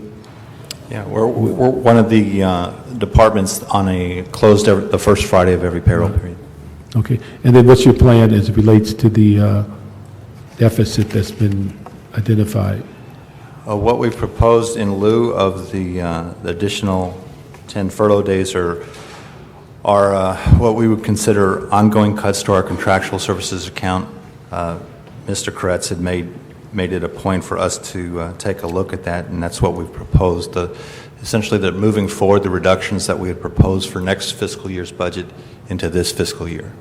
Okay, on those contractual services, are those services that will not be absorbed, they will just no longer be done? If you want to. Correct. Those are services that will not be absorbed by our staff. Okay, give us just a thumbnail of what type of services. We're proposing reductions to a pension savings plan obligation. It was a 10-year payment that we owed back to our the plan administrator. The payment has been completed, so that amount is fully available as a reduction to our budget on a permanent basis. Okay. The other reductions that we're offering are contractual services reduction to some consulting contracts that are not needed. All right, very good. Any concerns from the CAO in the sense of that $80,000 that we could resolve it during this fiscal year? No concerns relative to what they have proposed, but again, it's a matter of working with the department to identify what can be done to close the remaining gap. Okay. Any other questions on personnel? Let me say thank you very much. Next is planning. And for those that are coming up, we're going to, you can get in the queue. Police is next. We're going to bring all public works up at one time. And then we'd have recreation, parks, and transportation. And we're not going to rush you, but we have to be out here by 6. Okay. Okay. So planning. Sure. The planning department submitted a response to the instructions that identified about 34 positions that would be eliminated to achieve the target. But I think this is one where they did so to comply with the instructions, but it may not necessarily be what they are actually proposing. Let me ask one thing they would clarify. When we hear the phrase community plans, are you referring to plans that are already in process and that you're talking about stopping, or are these doing the 12 or 13 that are in process and not adding any new ones? Correct. Mike LeGrand for the record. The item before you, we actually call it the new community plan program because the program we're utilizing has been new, about 4 years old now. But the plans are the existing ones that we have in progress, such as Hollywood, South LA, Granada Hills, and Silmar, and San Pedro. So those are existing plans that we've been working on that this funding would actually impact. They're not the community plans that will be coming forward, working with the MTA and to try and measure our funds to secure around transit stations. These are our current community plans that we've been working on for a number of years. Working on now. Let me ask you, where are we on the issues of the increased planning fees, the surcharge for the community plans, and then the 2-year plan to move forward on the getting the overhead? Are all those ordinances in place? Yeah, the overhead ordinance was recently released by the city attorney's office, who reviewed it for form and legality, and they transmitted that back, I believe, it was last month. Okay, so that's not been... And it becomes effective February 19th. I mean, And then so we'll see we've the approved full- it? Correct. It has been approved, and it was through the city attorney's office for form and legality, and it becomes effective February 19th. And what about the surcharge? That includes the surcharge. Okay, now, how does the surcharge help us in the sense of these We've current... currently raised some money in the surcharge. I'll have Eva Juan McDaniel, our Deputy Director of Administration, explain that. Good afternoon, Good council afternoon. members. I'm Eva Yuan McDaniel. The general plan maintenance fee surcharge actually has been in place since last year, and we are collecting on schedule. Right now, we're expecting to collect about 1.5 a fiscal year, and part of it has to go to the city overhead. So in the department, we receive a little bit short of $1 million to supplement the cost to do long-range planning. Okay, but is, with that money, is it still causing us to have to stop the, how many are in process now? A dozen, is it a dozen? 7 plans are 7. currently in process. So those stop even though we have the surcharge in place and we collected over $1 million? Yes, because the department's overall long-range planning activity costs about $3 million, and $1 million is from the general plan maintenance fee, and the other $2 million come from the general fund. The issue with taking $1 million from the department right now is that money has to come out of a 3-month budget. So that pretty much wipes out the department's available funding to do long-range planning. And that is not just the community plan. It also includes code studies, includes nuisance abatement, and some other general fund supported programs. Let me ask you, where are we on the new fees? How are they generating revenue? The new fees for planning, how are they generating revenue? The fees are generated by cases, and I know, but how is it? We have an increase. We have an increase in fees since we've raised the fee rate. Our fee was raised back in October 2009, and because of the development activities, it is below our target. However, the department, due to managed hiring, has not really staffed up to the funds. So currently, even though the revenue has dropped somewhat, we don't have a serious deficit problem in the case processing area because of the lower staffing level. Okay, I hope I answered your question. I'm just want to make sure, have we seen the increase we thought we were going to see by raising the fees? Yeah, Michael Grant for the record. The actual amount per case has gone up, so the fees that this committee adopted have been in place. The issue has become our number of cases filed in the department has dropped, so overall revenue has dropped. We're seeing a lot larger institutional projects, a lot more school cases, some very exciting projects, but the more mom-and-pop restaurants and those types of businesses have seen a decline. Okay, then back to the surcharge.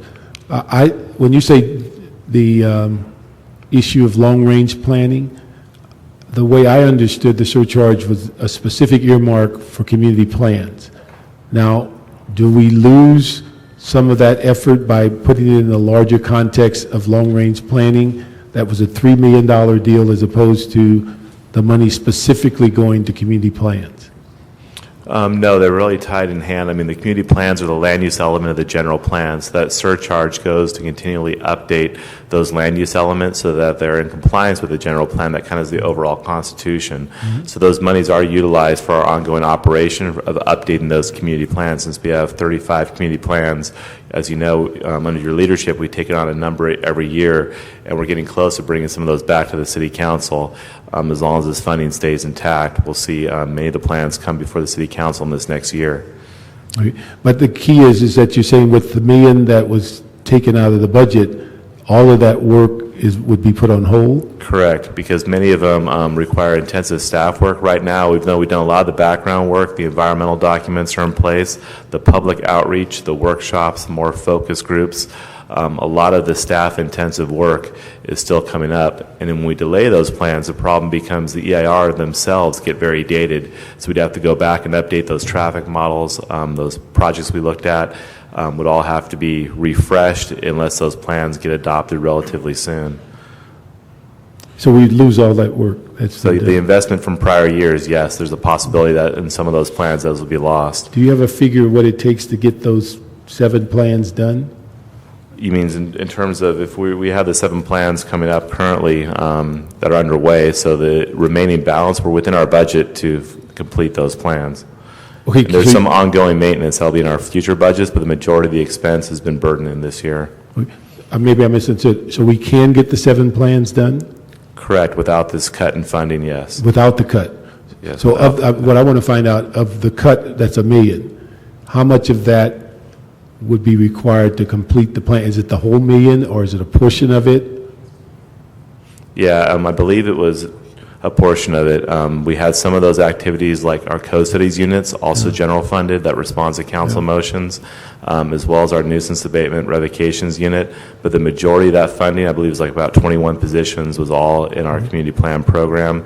Some of those positions, a handful, were from co-studies, nuisance abatement revocations. Let me just ask if you could work with the CAO. I'd really like to find out how much, what we're asking them to cut, how much of that specifically would get the general plan, the 7, get them done.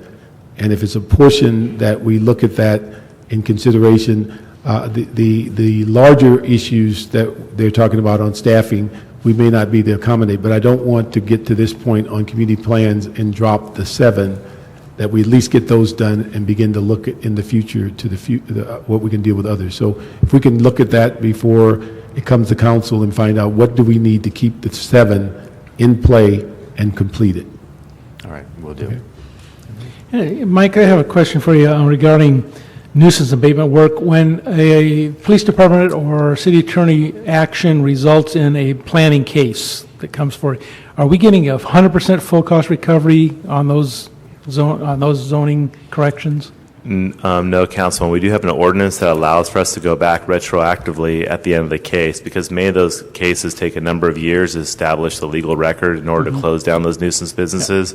At the end of the time, what we found out is we're going through a process of trying to put a lien on the property, and usually there's nothing left to pay those funds. And there's a very lengthy process we go through the city attorney to do collection, and the council did adopt an ordinance that makes those activities more reimbursable, but they're far still from cost recovery because the amount of time it takes from multiple departments. I would suggest, and I don't know whether we can do this here or we need a separate motion, then we need to take a look at that. When it results in a planning action, which is a result of a police action or city attorney action, we shouldn't give them any breaks.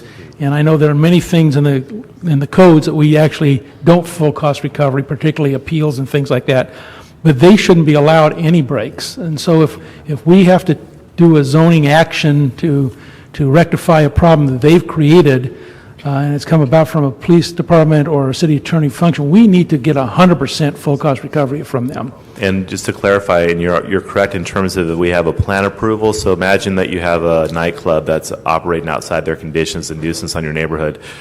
We would go in, we'd conduct a public hearing. If we find evidence that they're being a nuisance and operating outside their conditions, we'd make them come back, say, annually for a plan approval. That fee itself is around $30,000. Because of the amount of staff time it takes to review that from the zoning administrator, LAPD, the city attorney, that part is cost recoverable, and we are going after them for that and getting compliance. The area where we're still falling short is when we completely close the business down after we tried all those other ways to reform their behavior. Then at the end of the day, that bill for, say, $10,000, putting a lien on the property and trying to recoup that from the property is where we're still kind of working on the kinks. Well, come work with my staff, and we'll bring that forward. And then I think if we do something on this order, we ought to look at it doing like the building safety does and make it an enterprise fund so that those monies stay within your department. Yeah. Because that's the action that you're taking. Why should it go to the general fund?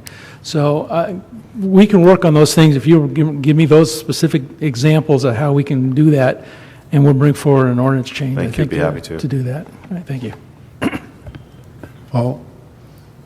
My questions were answered. Okay. Thank you very much. So we just asked you to work with this CAO on those last couple of issues. Next would be police.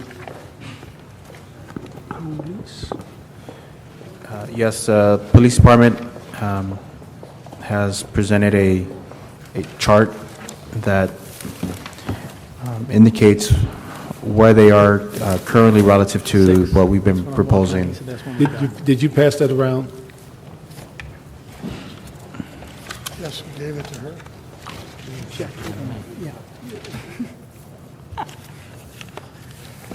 Thank you, Bob.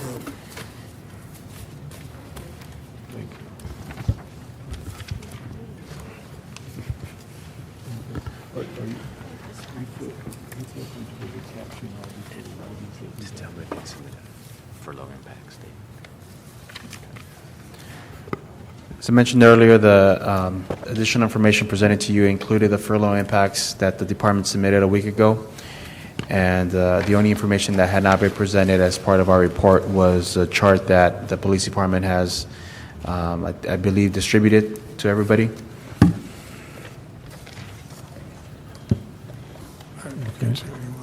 So this is the 2-page with the chart? It's actually, it's a 2-page with a letter, and then when they asked us about service impacts, that was the 2 pages, and then the chart. Okay. Our liaison, Mr. Officer Ito, decided to try to save the city money by only using 2 pages rather than 3. Yeah, but he's here on Greenie. Well, So, you know, you have to talk to him about that. But it shows we're trying.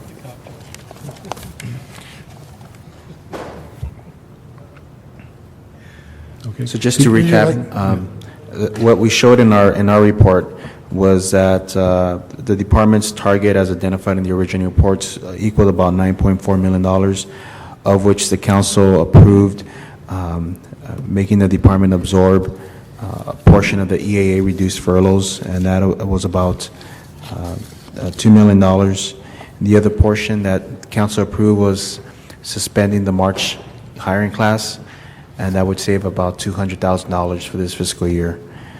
So based on those calculations, you see that in attachment 3, the remaining amount was about $7 million for the department to identify.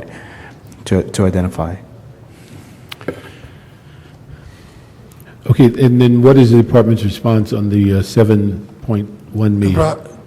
The issue becomes, first of all, what happens with the 9.7 million for uniform allowances, which we were constantly reassured would not come out of our budget. Okay, is that part of the 7? The uniform allowance? Without that, we'd have a surplus. The 7 is part of the 9? Yes. Yes. Yes. And what happened, Councilman, if I might say, and this is not I'm not here saying that the police department should be not treated like everyone else. We have done everything we can to keep up with the changes in the budget as have come to us. But since we submitted our budget for last year, we've been told that if we have to absorb the 9.7 for uniform allowances, about 4.3 for excessive sick payouts, $4 million for early retirement, $2,050,000 for EAA furlough, $1.17 million for a step increase, which is called longevity pay for non-EAA, and we had about $3 million, and we were underfunded that we could make. That comes out to about $25 million that we've been trying to keep up with as time has gone by. Let me ask you, on that 25 million, was all of it allocated in the budget other than the 9 point? No, none of it was. None of it was in the budget? We were told not to allocate any of it, and some of it we didn't even know about. Okay. Let me ask you, who advised you of that? CAO. CAO said not to others. put it in the budget? My understanding was that uniform allowance, if it was earned by the league, it would be because of savings achieved, and therefore it would not be something that would have to come out of our budget. As the CAO explained it to me, it would be, if the city had to pay it, it would be part of the global solution because it was part of the savings. That's Okay. what was explained to us. So you've absorbed all except the current 7 with all those things you listed earlier? Yes, The so far. Sick time and all of that? Everything. Okay. So let me ask the CAO, on that issue, if they had about 25 million that was non-budgeted, and it appears that they've covered, 14 or 15, the issue is that what is our expectation of them on the last 7.1? I guess really the question boils down to the uniform allowance. We have included that as part of the overall target that we needed to hit this year. If you took the 53 plus base of the uniform, we get to the $60+ million. If we assume that we are going to be funding them, then at this point, they are in a fairly decent position. I think we wanted to continue just to work through the numbers and make sure we are all on the same page. But I will recognize they've come a long way with what they have done this year. Let me ask you, why would we tell them not to budget for something that appears to be a fairly significant expense? I believe, if I recollect going back to that time, there was still uncertainty of whether or not that would actually need to be budgeted. But as I mentioned to Miguel, the day that we took the $100 million and we gave them $100 million in time, they met the goal.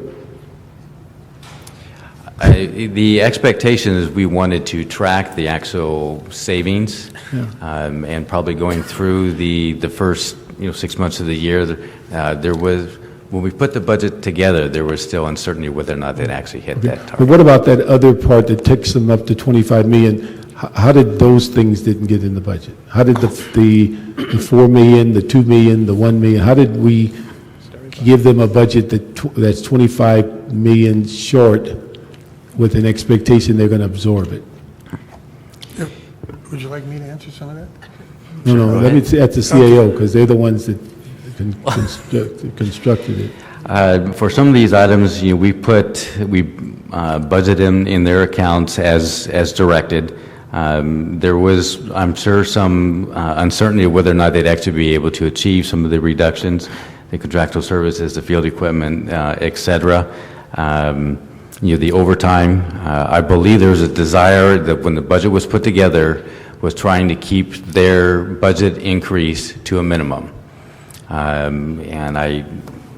There was hope and there was desire that they'd be able to achieve some of these. But my concern is that we kept it to a minimum on paper, and within 6 months, the reality showed up where all of a sudden they're absorbing stuff that probably should have been in the budget realistically.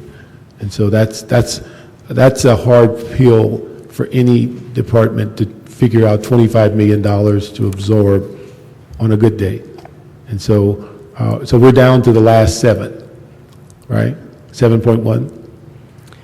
I think we would, if we give them the uniform allowance, they're going to be pretty darn close. But like I said, I'd like to just work with them to make sure we're all on the same page and the Police expectation. Department, if you would work with the CAO, whatever way that you can look at that 7.1, and we will be looking between now and the mid-year, and then also for next year's budget on how we resolve that. But we realize that that's a tough pill with $25 million, and what you've already absorbed a good portion of it. We would certainly, we've worked with the CAO all the way through.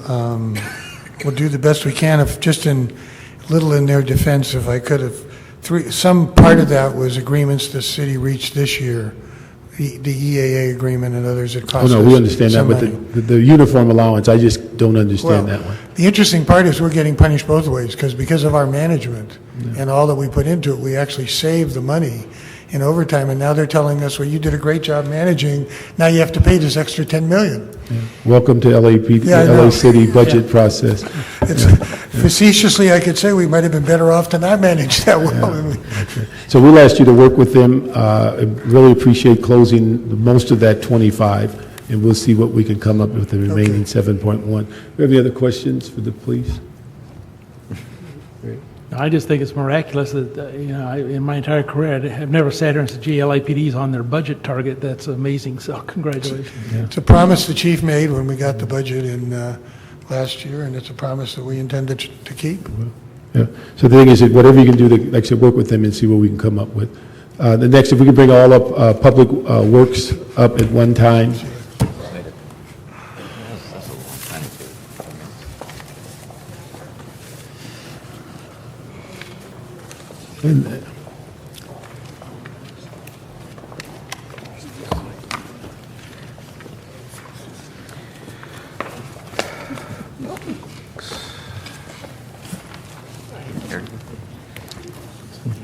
Good evening. Good evening. It appears, and like I said, so that for the dealing with time, that really we're looking at the board and we're looking at engineering as primarily those that have hiccups, and so if we can basically address those two primarily. And if I may, just to probably get to part of the heart of the issue when it comes to the board, the $2 million does include the original amounts for the graffiti and also the clean and green. So I know council took out the graffiti last week. In our exercise, when we sent out the instructions, we were asking for alternatives, and so that's why you see the $2 million. Certainly the board trying to absorb $2 million without looking at graffiti or clean and green, it's just going to be impossible for them to do that. Now, remind me, which one is the contract and which one is people? I believe actually they're both contracts. They're both contracted out. Okay. Yes, our graffiti removal is contracted out, and we have a separate contract for the clean and green program. Okay, all right. But in terms of the actual, Cynthia Reese, President of the Board of Public Works, for our actual obligation on the table is a mere $90,000, which we're able to cover through a variety of situations, salary savings, overtime, and printing and binding. So that's the money that was on the table for us. The $2 million, as Ray just indicated, is the money that the CAO's office had offered up, and then it's my understanding that council recently decided not to do that. But that had nothing to do with our decisions. That was the CAO's decision. Okay. Let me ask the CEO on that. You're saying that without clean and green and graffiti, that it's unlikely that they are going to reach their $2 million deficit? And that is correct, yes. Okay. Any other ideas from the department on addressing the deficit? Well, again, from our point of view, it really wasn't a deficit that we created. We were budgeted that money, and then the CAO's office decided to take that money out of our budget. So it wasn't anything that we created. So. Oh, no, we understand that. So in terms, we understand that totally. Like 40 other departments, they feel the same way. It's called sweeping.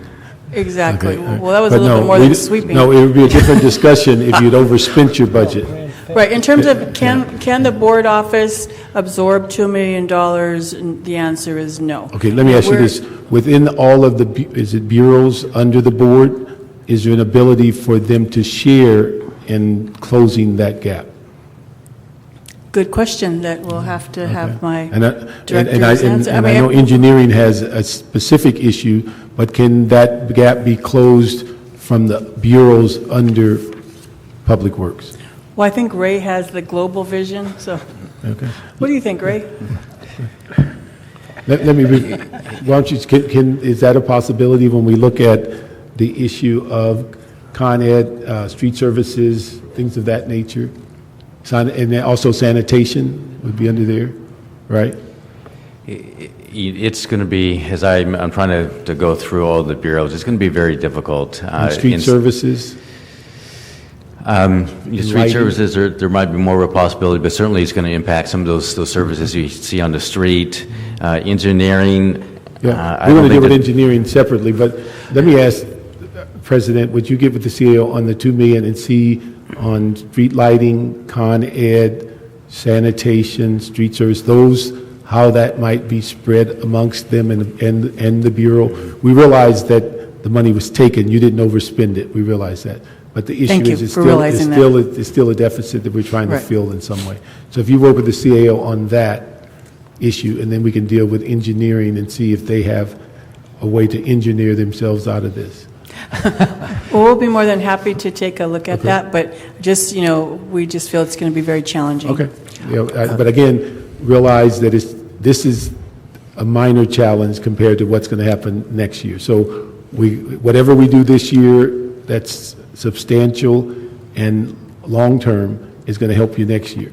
And so that's why we're trying to get this done, because if we break even this year, it's still $360 million shortfall next year. So that's what we're trying to get done. I think what would be helpful as we have our conversation is in our recommendation 3, we left on the clean and green funding.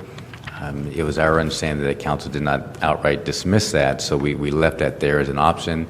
If you choose to keep that, then that sort of will lessen the burden on the rest of the bureaus. But if you want us to we'll keep get that to those aside and we recommendations. can, the 2 million. Yeah, I mean, but when we get to the end of the report, but I just want to ask that you guys work together on that, and then we'll ask engineering on their issues, what some of their recommendations are. Right, absolutely, and I just want to indicate for the clean and green, the $500,000 impact there would be the loss of approximately 500 youth jobs. Yeah. So I just want to put that on the table, but we're more than happy to work with the CAO's office to see what we can figure out. Okay. And our city engineer would like to say something. We'll continue to look at the possibility of the permanent reductions. We're, as you've heard everybody say, we're in the same situation. That's why we were able to reduce it from 10 days down to 8 days of furlough, and we'll continue to look for permanent savings to offset, because obviously every day that we don't have to do a furlough is a much better situation, because this it does impact over 160 projects that are in design, and we would have to move our resources to the ongoing construction projects because those are our priority. Okay. So it definitely is a challenge, and we'll continue to work with the CAO's office to see if we can come up with any additional permanent savings to reduce the number of furloughs. Is your sense in the next 5 months you're going to be able to either absorb that or make a pretty good sized dent in that 800,000? Yes, but we definitely want to do that, and so that's definitely our hope. Okay. So if we could ask CAO to get with the board and engineering on those two items, which is roughly about 2.8 million, and see what we can do on that. And Councilmember, if I might, I just wanted to echo the sentiments of some of my previous general managers that have been up here. If we're going to continue with furloughs, obviously it's a policy decision, it's your decision, but if we could have some consistency, it would be very helpful, because since the departments interact with each other, if somebody's on furlough, it impacts each other. So if we can do whatever the proposal is, second or fourth Friday of the month, that would be very helpful to get everybody on the same page. That's exactly what we asked the CEO to look at, even to how it impacts the council, whether you compress their days to Tuesday, Wednesday, and Thursday, and things of that nature, because we see those departments that are supporting the operation department are really in a sense of a bad situation, trying to accommodate everybody's schedule and having to be here 7 days when some departments are here 4, some are here 5, some are here 6. So that's what we're asking the CEO and the CLA to do. Did you have any questions for street services? No, I think street services is in pretty good shape. We're dealing with almost all of your non-general fund. Basically, Mercedes Salcedo, Assistant Director, Bureau of Street Services. In analyzing the proposal for the 10 additional furlough days, I guess it is an unequivocal statement to say that the 10 additional furlough days would have a tremendous impact on the delivery of the services to our residents, to your constituency. Needless to say, the quality, the services that we provide impact the quality of life of all the residents in LA. And as a result, in our report to the CAO, we proposed a reduction of $2.78 million of gas tax that is right now allocated for the leasing of heavy equipment, and is also allocated to our contract trucking program. So knowing that the impact on our resurfacing program will be minimum, we feel very confident that if our suggestion of taking the $2.7 million of gas tax instead of the 10 furlough day is taken into consideration, the Bureau will be doing fine for the rest of the year. Okay, but if I read the report correctly, you're saying that the street lighting is exempt from that consideration. 10 additional... Then I'm sorry, street lighting exempt, yes, because they're 100% special fund, yeah. Okay, very good. Any other questions? Yes. Yeah, I'm Larry Williams from Contract Administration. I just wanted to mention real quickly, we propose to deal with our cut instead of furloughs, take it out of our overtime account, and then have our inspectors accrue up their overtime and have it on the books. And we hope to, this overtime is essentially 100% special funded, because we don't work overtime on jobs that are not 100% funded. And our overtime is working when the contractors work. We don't have the ability to take days off because the contractors are there and they cannot work with us without us on site. And so consequently, we are over 90% special funded, and so we have very little reliance on the general fund. Only in a few projects, Prop K, zoo bond, and bridge programs are the only places we're not 100% funded, both direct and all of our overheads, all of our cap rates, the whole thing. So we're very close on that. We're going to push it through there. We've absorbed a lot of cuts, including EA, furloughs, and things like that, and so we're squeezing to keep up and not have the impacts of delaying construction and running afoul of federal laws, things like that. I think that's why I asked if we could look at it from the bureau level, because each department could be impacted negatively, but if we spread it through all of the bureaus within Public Works and see what would be the best plan, that the city gets the best results and the most responsiveness, but at the same time satisfy some of our financial numbers. So we're going to ask that the whole bureau is looked at and see how we can come up with those numbers. Okay, thank you very much. Thank you. Next is Rec and Park.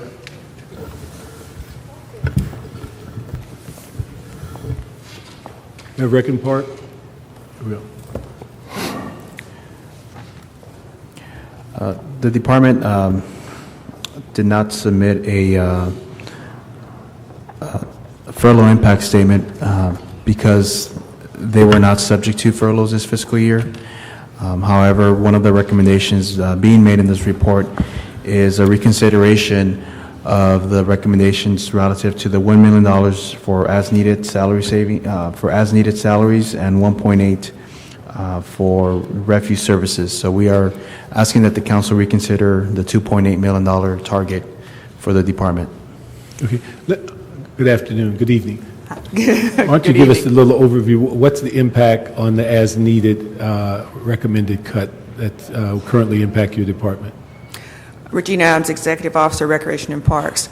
For the current fiscal year, we'd already taken for our budget at the beginning of the fiscal year, we already had our as-needed budget, which is basically funds our part-time staff. It was already reduced by about a third. We had already lost over $10 million out of that fund. This proposal before you now with the $2.8 million, majority of that would be an additional cut to our part-time staff salaries budget. The total of $2.8 million would basically come from $4 million that we received as a general fund appropriation this current fiscal year. Basically, it was provided for two items. $2 million was provided for us to continue the class parks program at the total of 37 sites. The other was also for us to continue providing the landscape maintenance services for the other city facilities, such as police stations, libraries, fire stations, etc. With the proposed cut, as we have mentioned before, we would immediately cease providing the landscape services at the other city facilities. We are not supposed to use our funds for that purpose, and so that would cease immediately. And however you look at it, whether it would be for us to pay additional $1.8 million toward our sanitation costs or whatever the proposal is, that's where the funding would that's where we would start taking the reductions. As far as our class park sites, we also would start making reductions there. We would probably bring it back down from the current 37 sites to 27 sites. We're looking at also, too, in order to try to save as many of the employees as possible, that we would do a self-imposed, potentially 5 furlough days, which would be, right now we're currently exempt from the furlough days. We're looking at potentially 1 furlough day per month for our full-time employees to cover that. Now, for as far as the impact of how it would cover those furloughs, there would be no one thing fits all because our services are so varied. What we're looking at is potentially trying to have our furloughs for our administrative staff come in line with what the other city departments are doing, such as right now if they're taking Fridays, then we're potentially looking at 1 Friday per month to have our admin staff be on furlough. We're also looking at for our recreation staff, potentially maybe have them on furlough on maybe Friday. We're looking at for our maintenance staff to maybe have them on furlough on Tuesday so that they make sure that they're available to provide the services to our parks so that the public will still have access to the parks and make sure the restrooms are clean, the trash facilities are emptied and so forth. We're looking at how can we make this work, but also, too, we're going to be impacted because with the other city departments taking their furloughs, such as for our engineering, we have a lot of projects, capital projects that are ongoing. That's going to have an impact on us as well. And, of course, we work very closely with BOE, and we have to maybe coordinate how we're providing the services and try to keep our projects going along with them. We also have special funding that are tied to those projects, and so we want to make sure that we're trying to complete the projects on time so that we don't have to return those funds to their source, such as the state, et cetera. Okay.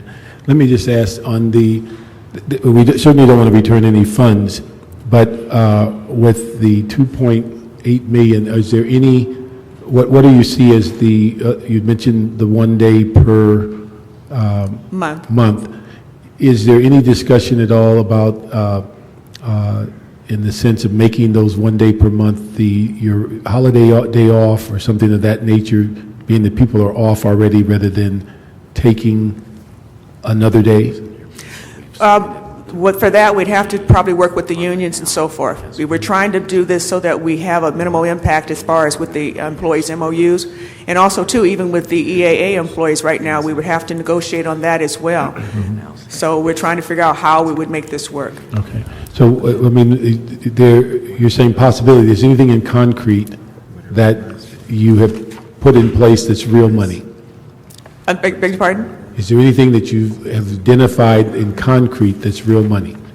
Or all of these speculations of what we think we can do? As far as the $2.8 million, we were already expended the part of the $4 million total that we received. Mm-hmm. So that's what I'm saying. That was all in the as needed? Yes. Yes. Right, so that's what I'm saying. So we're already over halfway through the fiscal year, and so this would be an impact. This is exactly where we would have to take it from.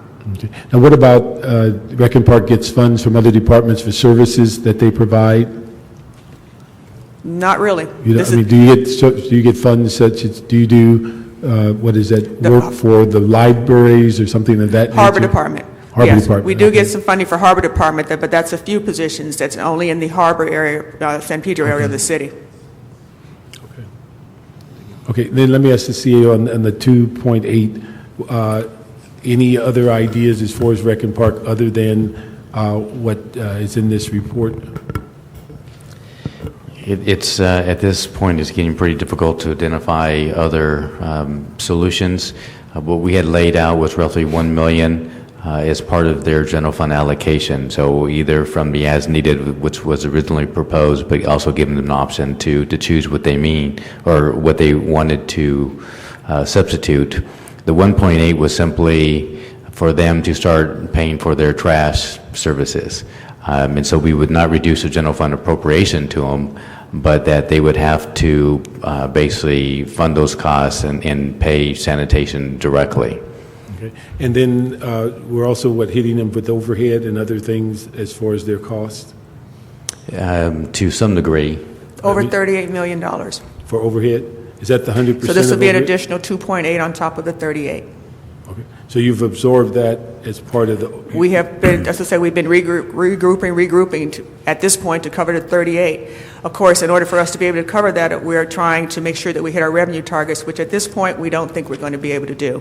So we've been regrouping, trying to hit our target as closely as possible. Have you implemented, as you talked in council a while back about your cluster program to where every park isn't providing every service? Is that in play?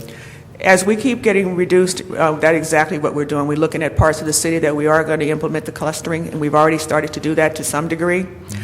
So we are looking at that, and that is moving forward for additional proposed cuts to come. That's exactly what we will have to do. We will have to do the clustering throughout the city. All right. I thought when we had the budget discussion last year, clustering was part of your plan for the year. Exactly, but we haven't fully rolled it out everywhere. So how much of the department is completed? I'd say probably about a quarter of the department right now is under the cluster program. And what is the delay? Because what we're also, too, we're trying to do a reorganization for the department since we lost a lot of employees through the early retirement program, and we've been going through the process to get that approved. When do you think you'll have the complete rollout then of the clustering? I would say with this additional cut, we're going to have to move much faster on making that happen. I would have thought it would have been done by now. That's the problem. And I think the budget for the year was predicated on that concept, that there were savings to be had by doing that. So I'm surprised it has taken so long. So I hope you'll move it along. Okay. Paul, any questions? Okay. Okay. We'll move to transportation. Okay.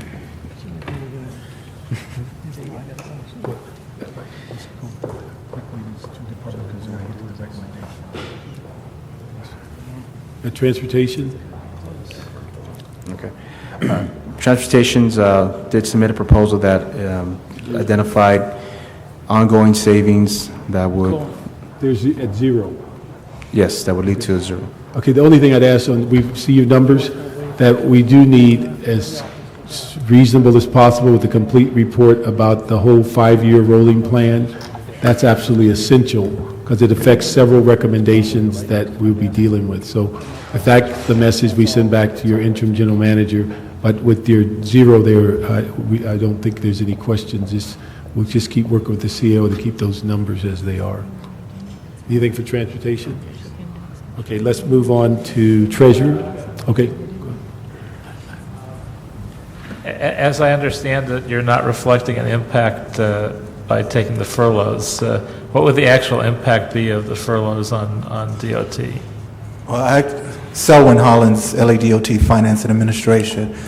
Actually, our impacts were tremendous. I mean, we had about 12 pages of impacts affecting everything from maintenance of our traffic signals and response times to power outages, to street resurfacing backlogs, to engineering designs, to communication operators and parking enforcement, it was a whole host of things. And because of the need and the emphasis on transportation, we just wanted to try to keep the continuity of our operations. So we dug deep and chose to go the route of reductions and not even entertain additional furloughs because of the widespread impacts. Yeah, just for the record, I've certainly noticed the impacts. My constituents have noticed the impacts, and I don't know how in the situation we're in, but whatever way we can act to minimize them, I would like to encourage us. I'm getting a lot of complaints about street resurfacing, particularly, and getting that done in a timely fashion. There are different signalizations and all kinds of other things that need to happen that are moving much slower, and so at least in my district we're feeling the impacts, and whatever we can do to minimize them, I would encourage. Okay. Thank you. Well, next and I guess last are the treasurer. The Treasurer's office submitted a proposal, two proposals. One would actually address their target, and the other one would actually generate additional fee revenue through the Treasury management fee proposal. At this time, our department, our office did not recommend moving forward on the Treasury management fee simply because we have not had the opportunity to truly examine this fee. And okay. We'll ask you to examine that between the time now and the time it comes to council, because it's just at under what, $60,000? Excuse me? I said it's just under $60,000. No, that was for the position elimination. That we were requesting to move forward. Okay. It was a Treasury management fee, the $1.2 million related to the fee revenue that we felt we did not have sufficient information at this time to move forward as a recommendation. Okay, but on that issue, we'll ask you to study that before it comes to council. Okay. Okay, but we'll move forward on the position. Okay, in the zoo, there's no issues, right?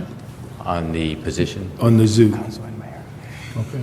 On the zoo, no. Okay, let me just ask, so we can get the last page of your report, you have recommendations that we approve attachment 2, and I think we've made a number of amendments on attachment 2. So we'd approve attachment 2 as amended during the committee meeting.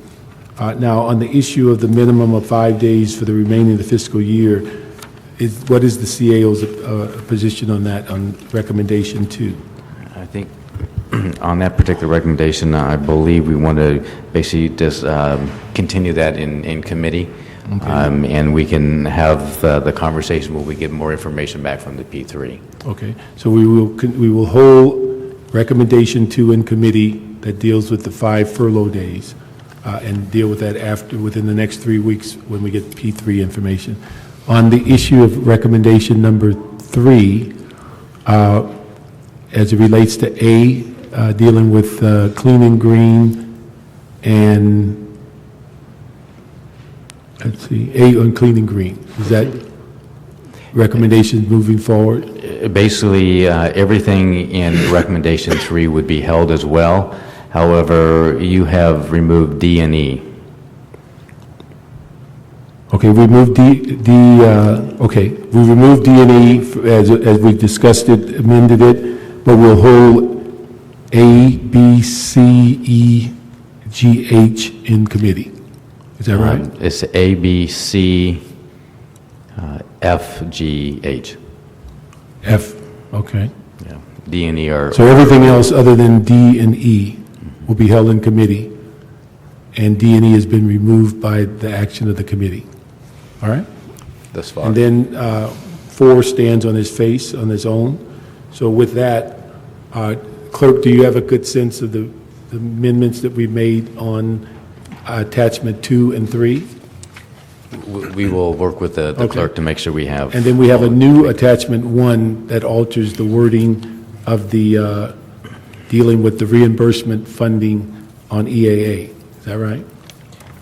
Yes, it was related to the TDA funds for ITA. The portion of that was crossed out. And then the other one was, as you said, the EAA reductions. Okay. So we'd ask those things that we asked you to work with departments prior to them coming to to council, and if you let us know at the earliest opportunity when this may be scheduled for council.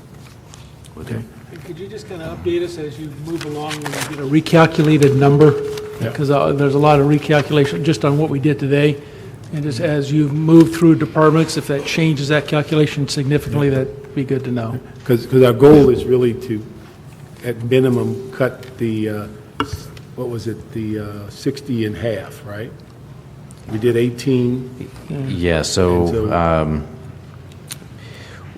really, we had 12 million or so in attachment 2. We added some amount for done. We added an amount for, I think, the city clerk. We're going to have some changes for planning.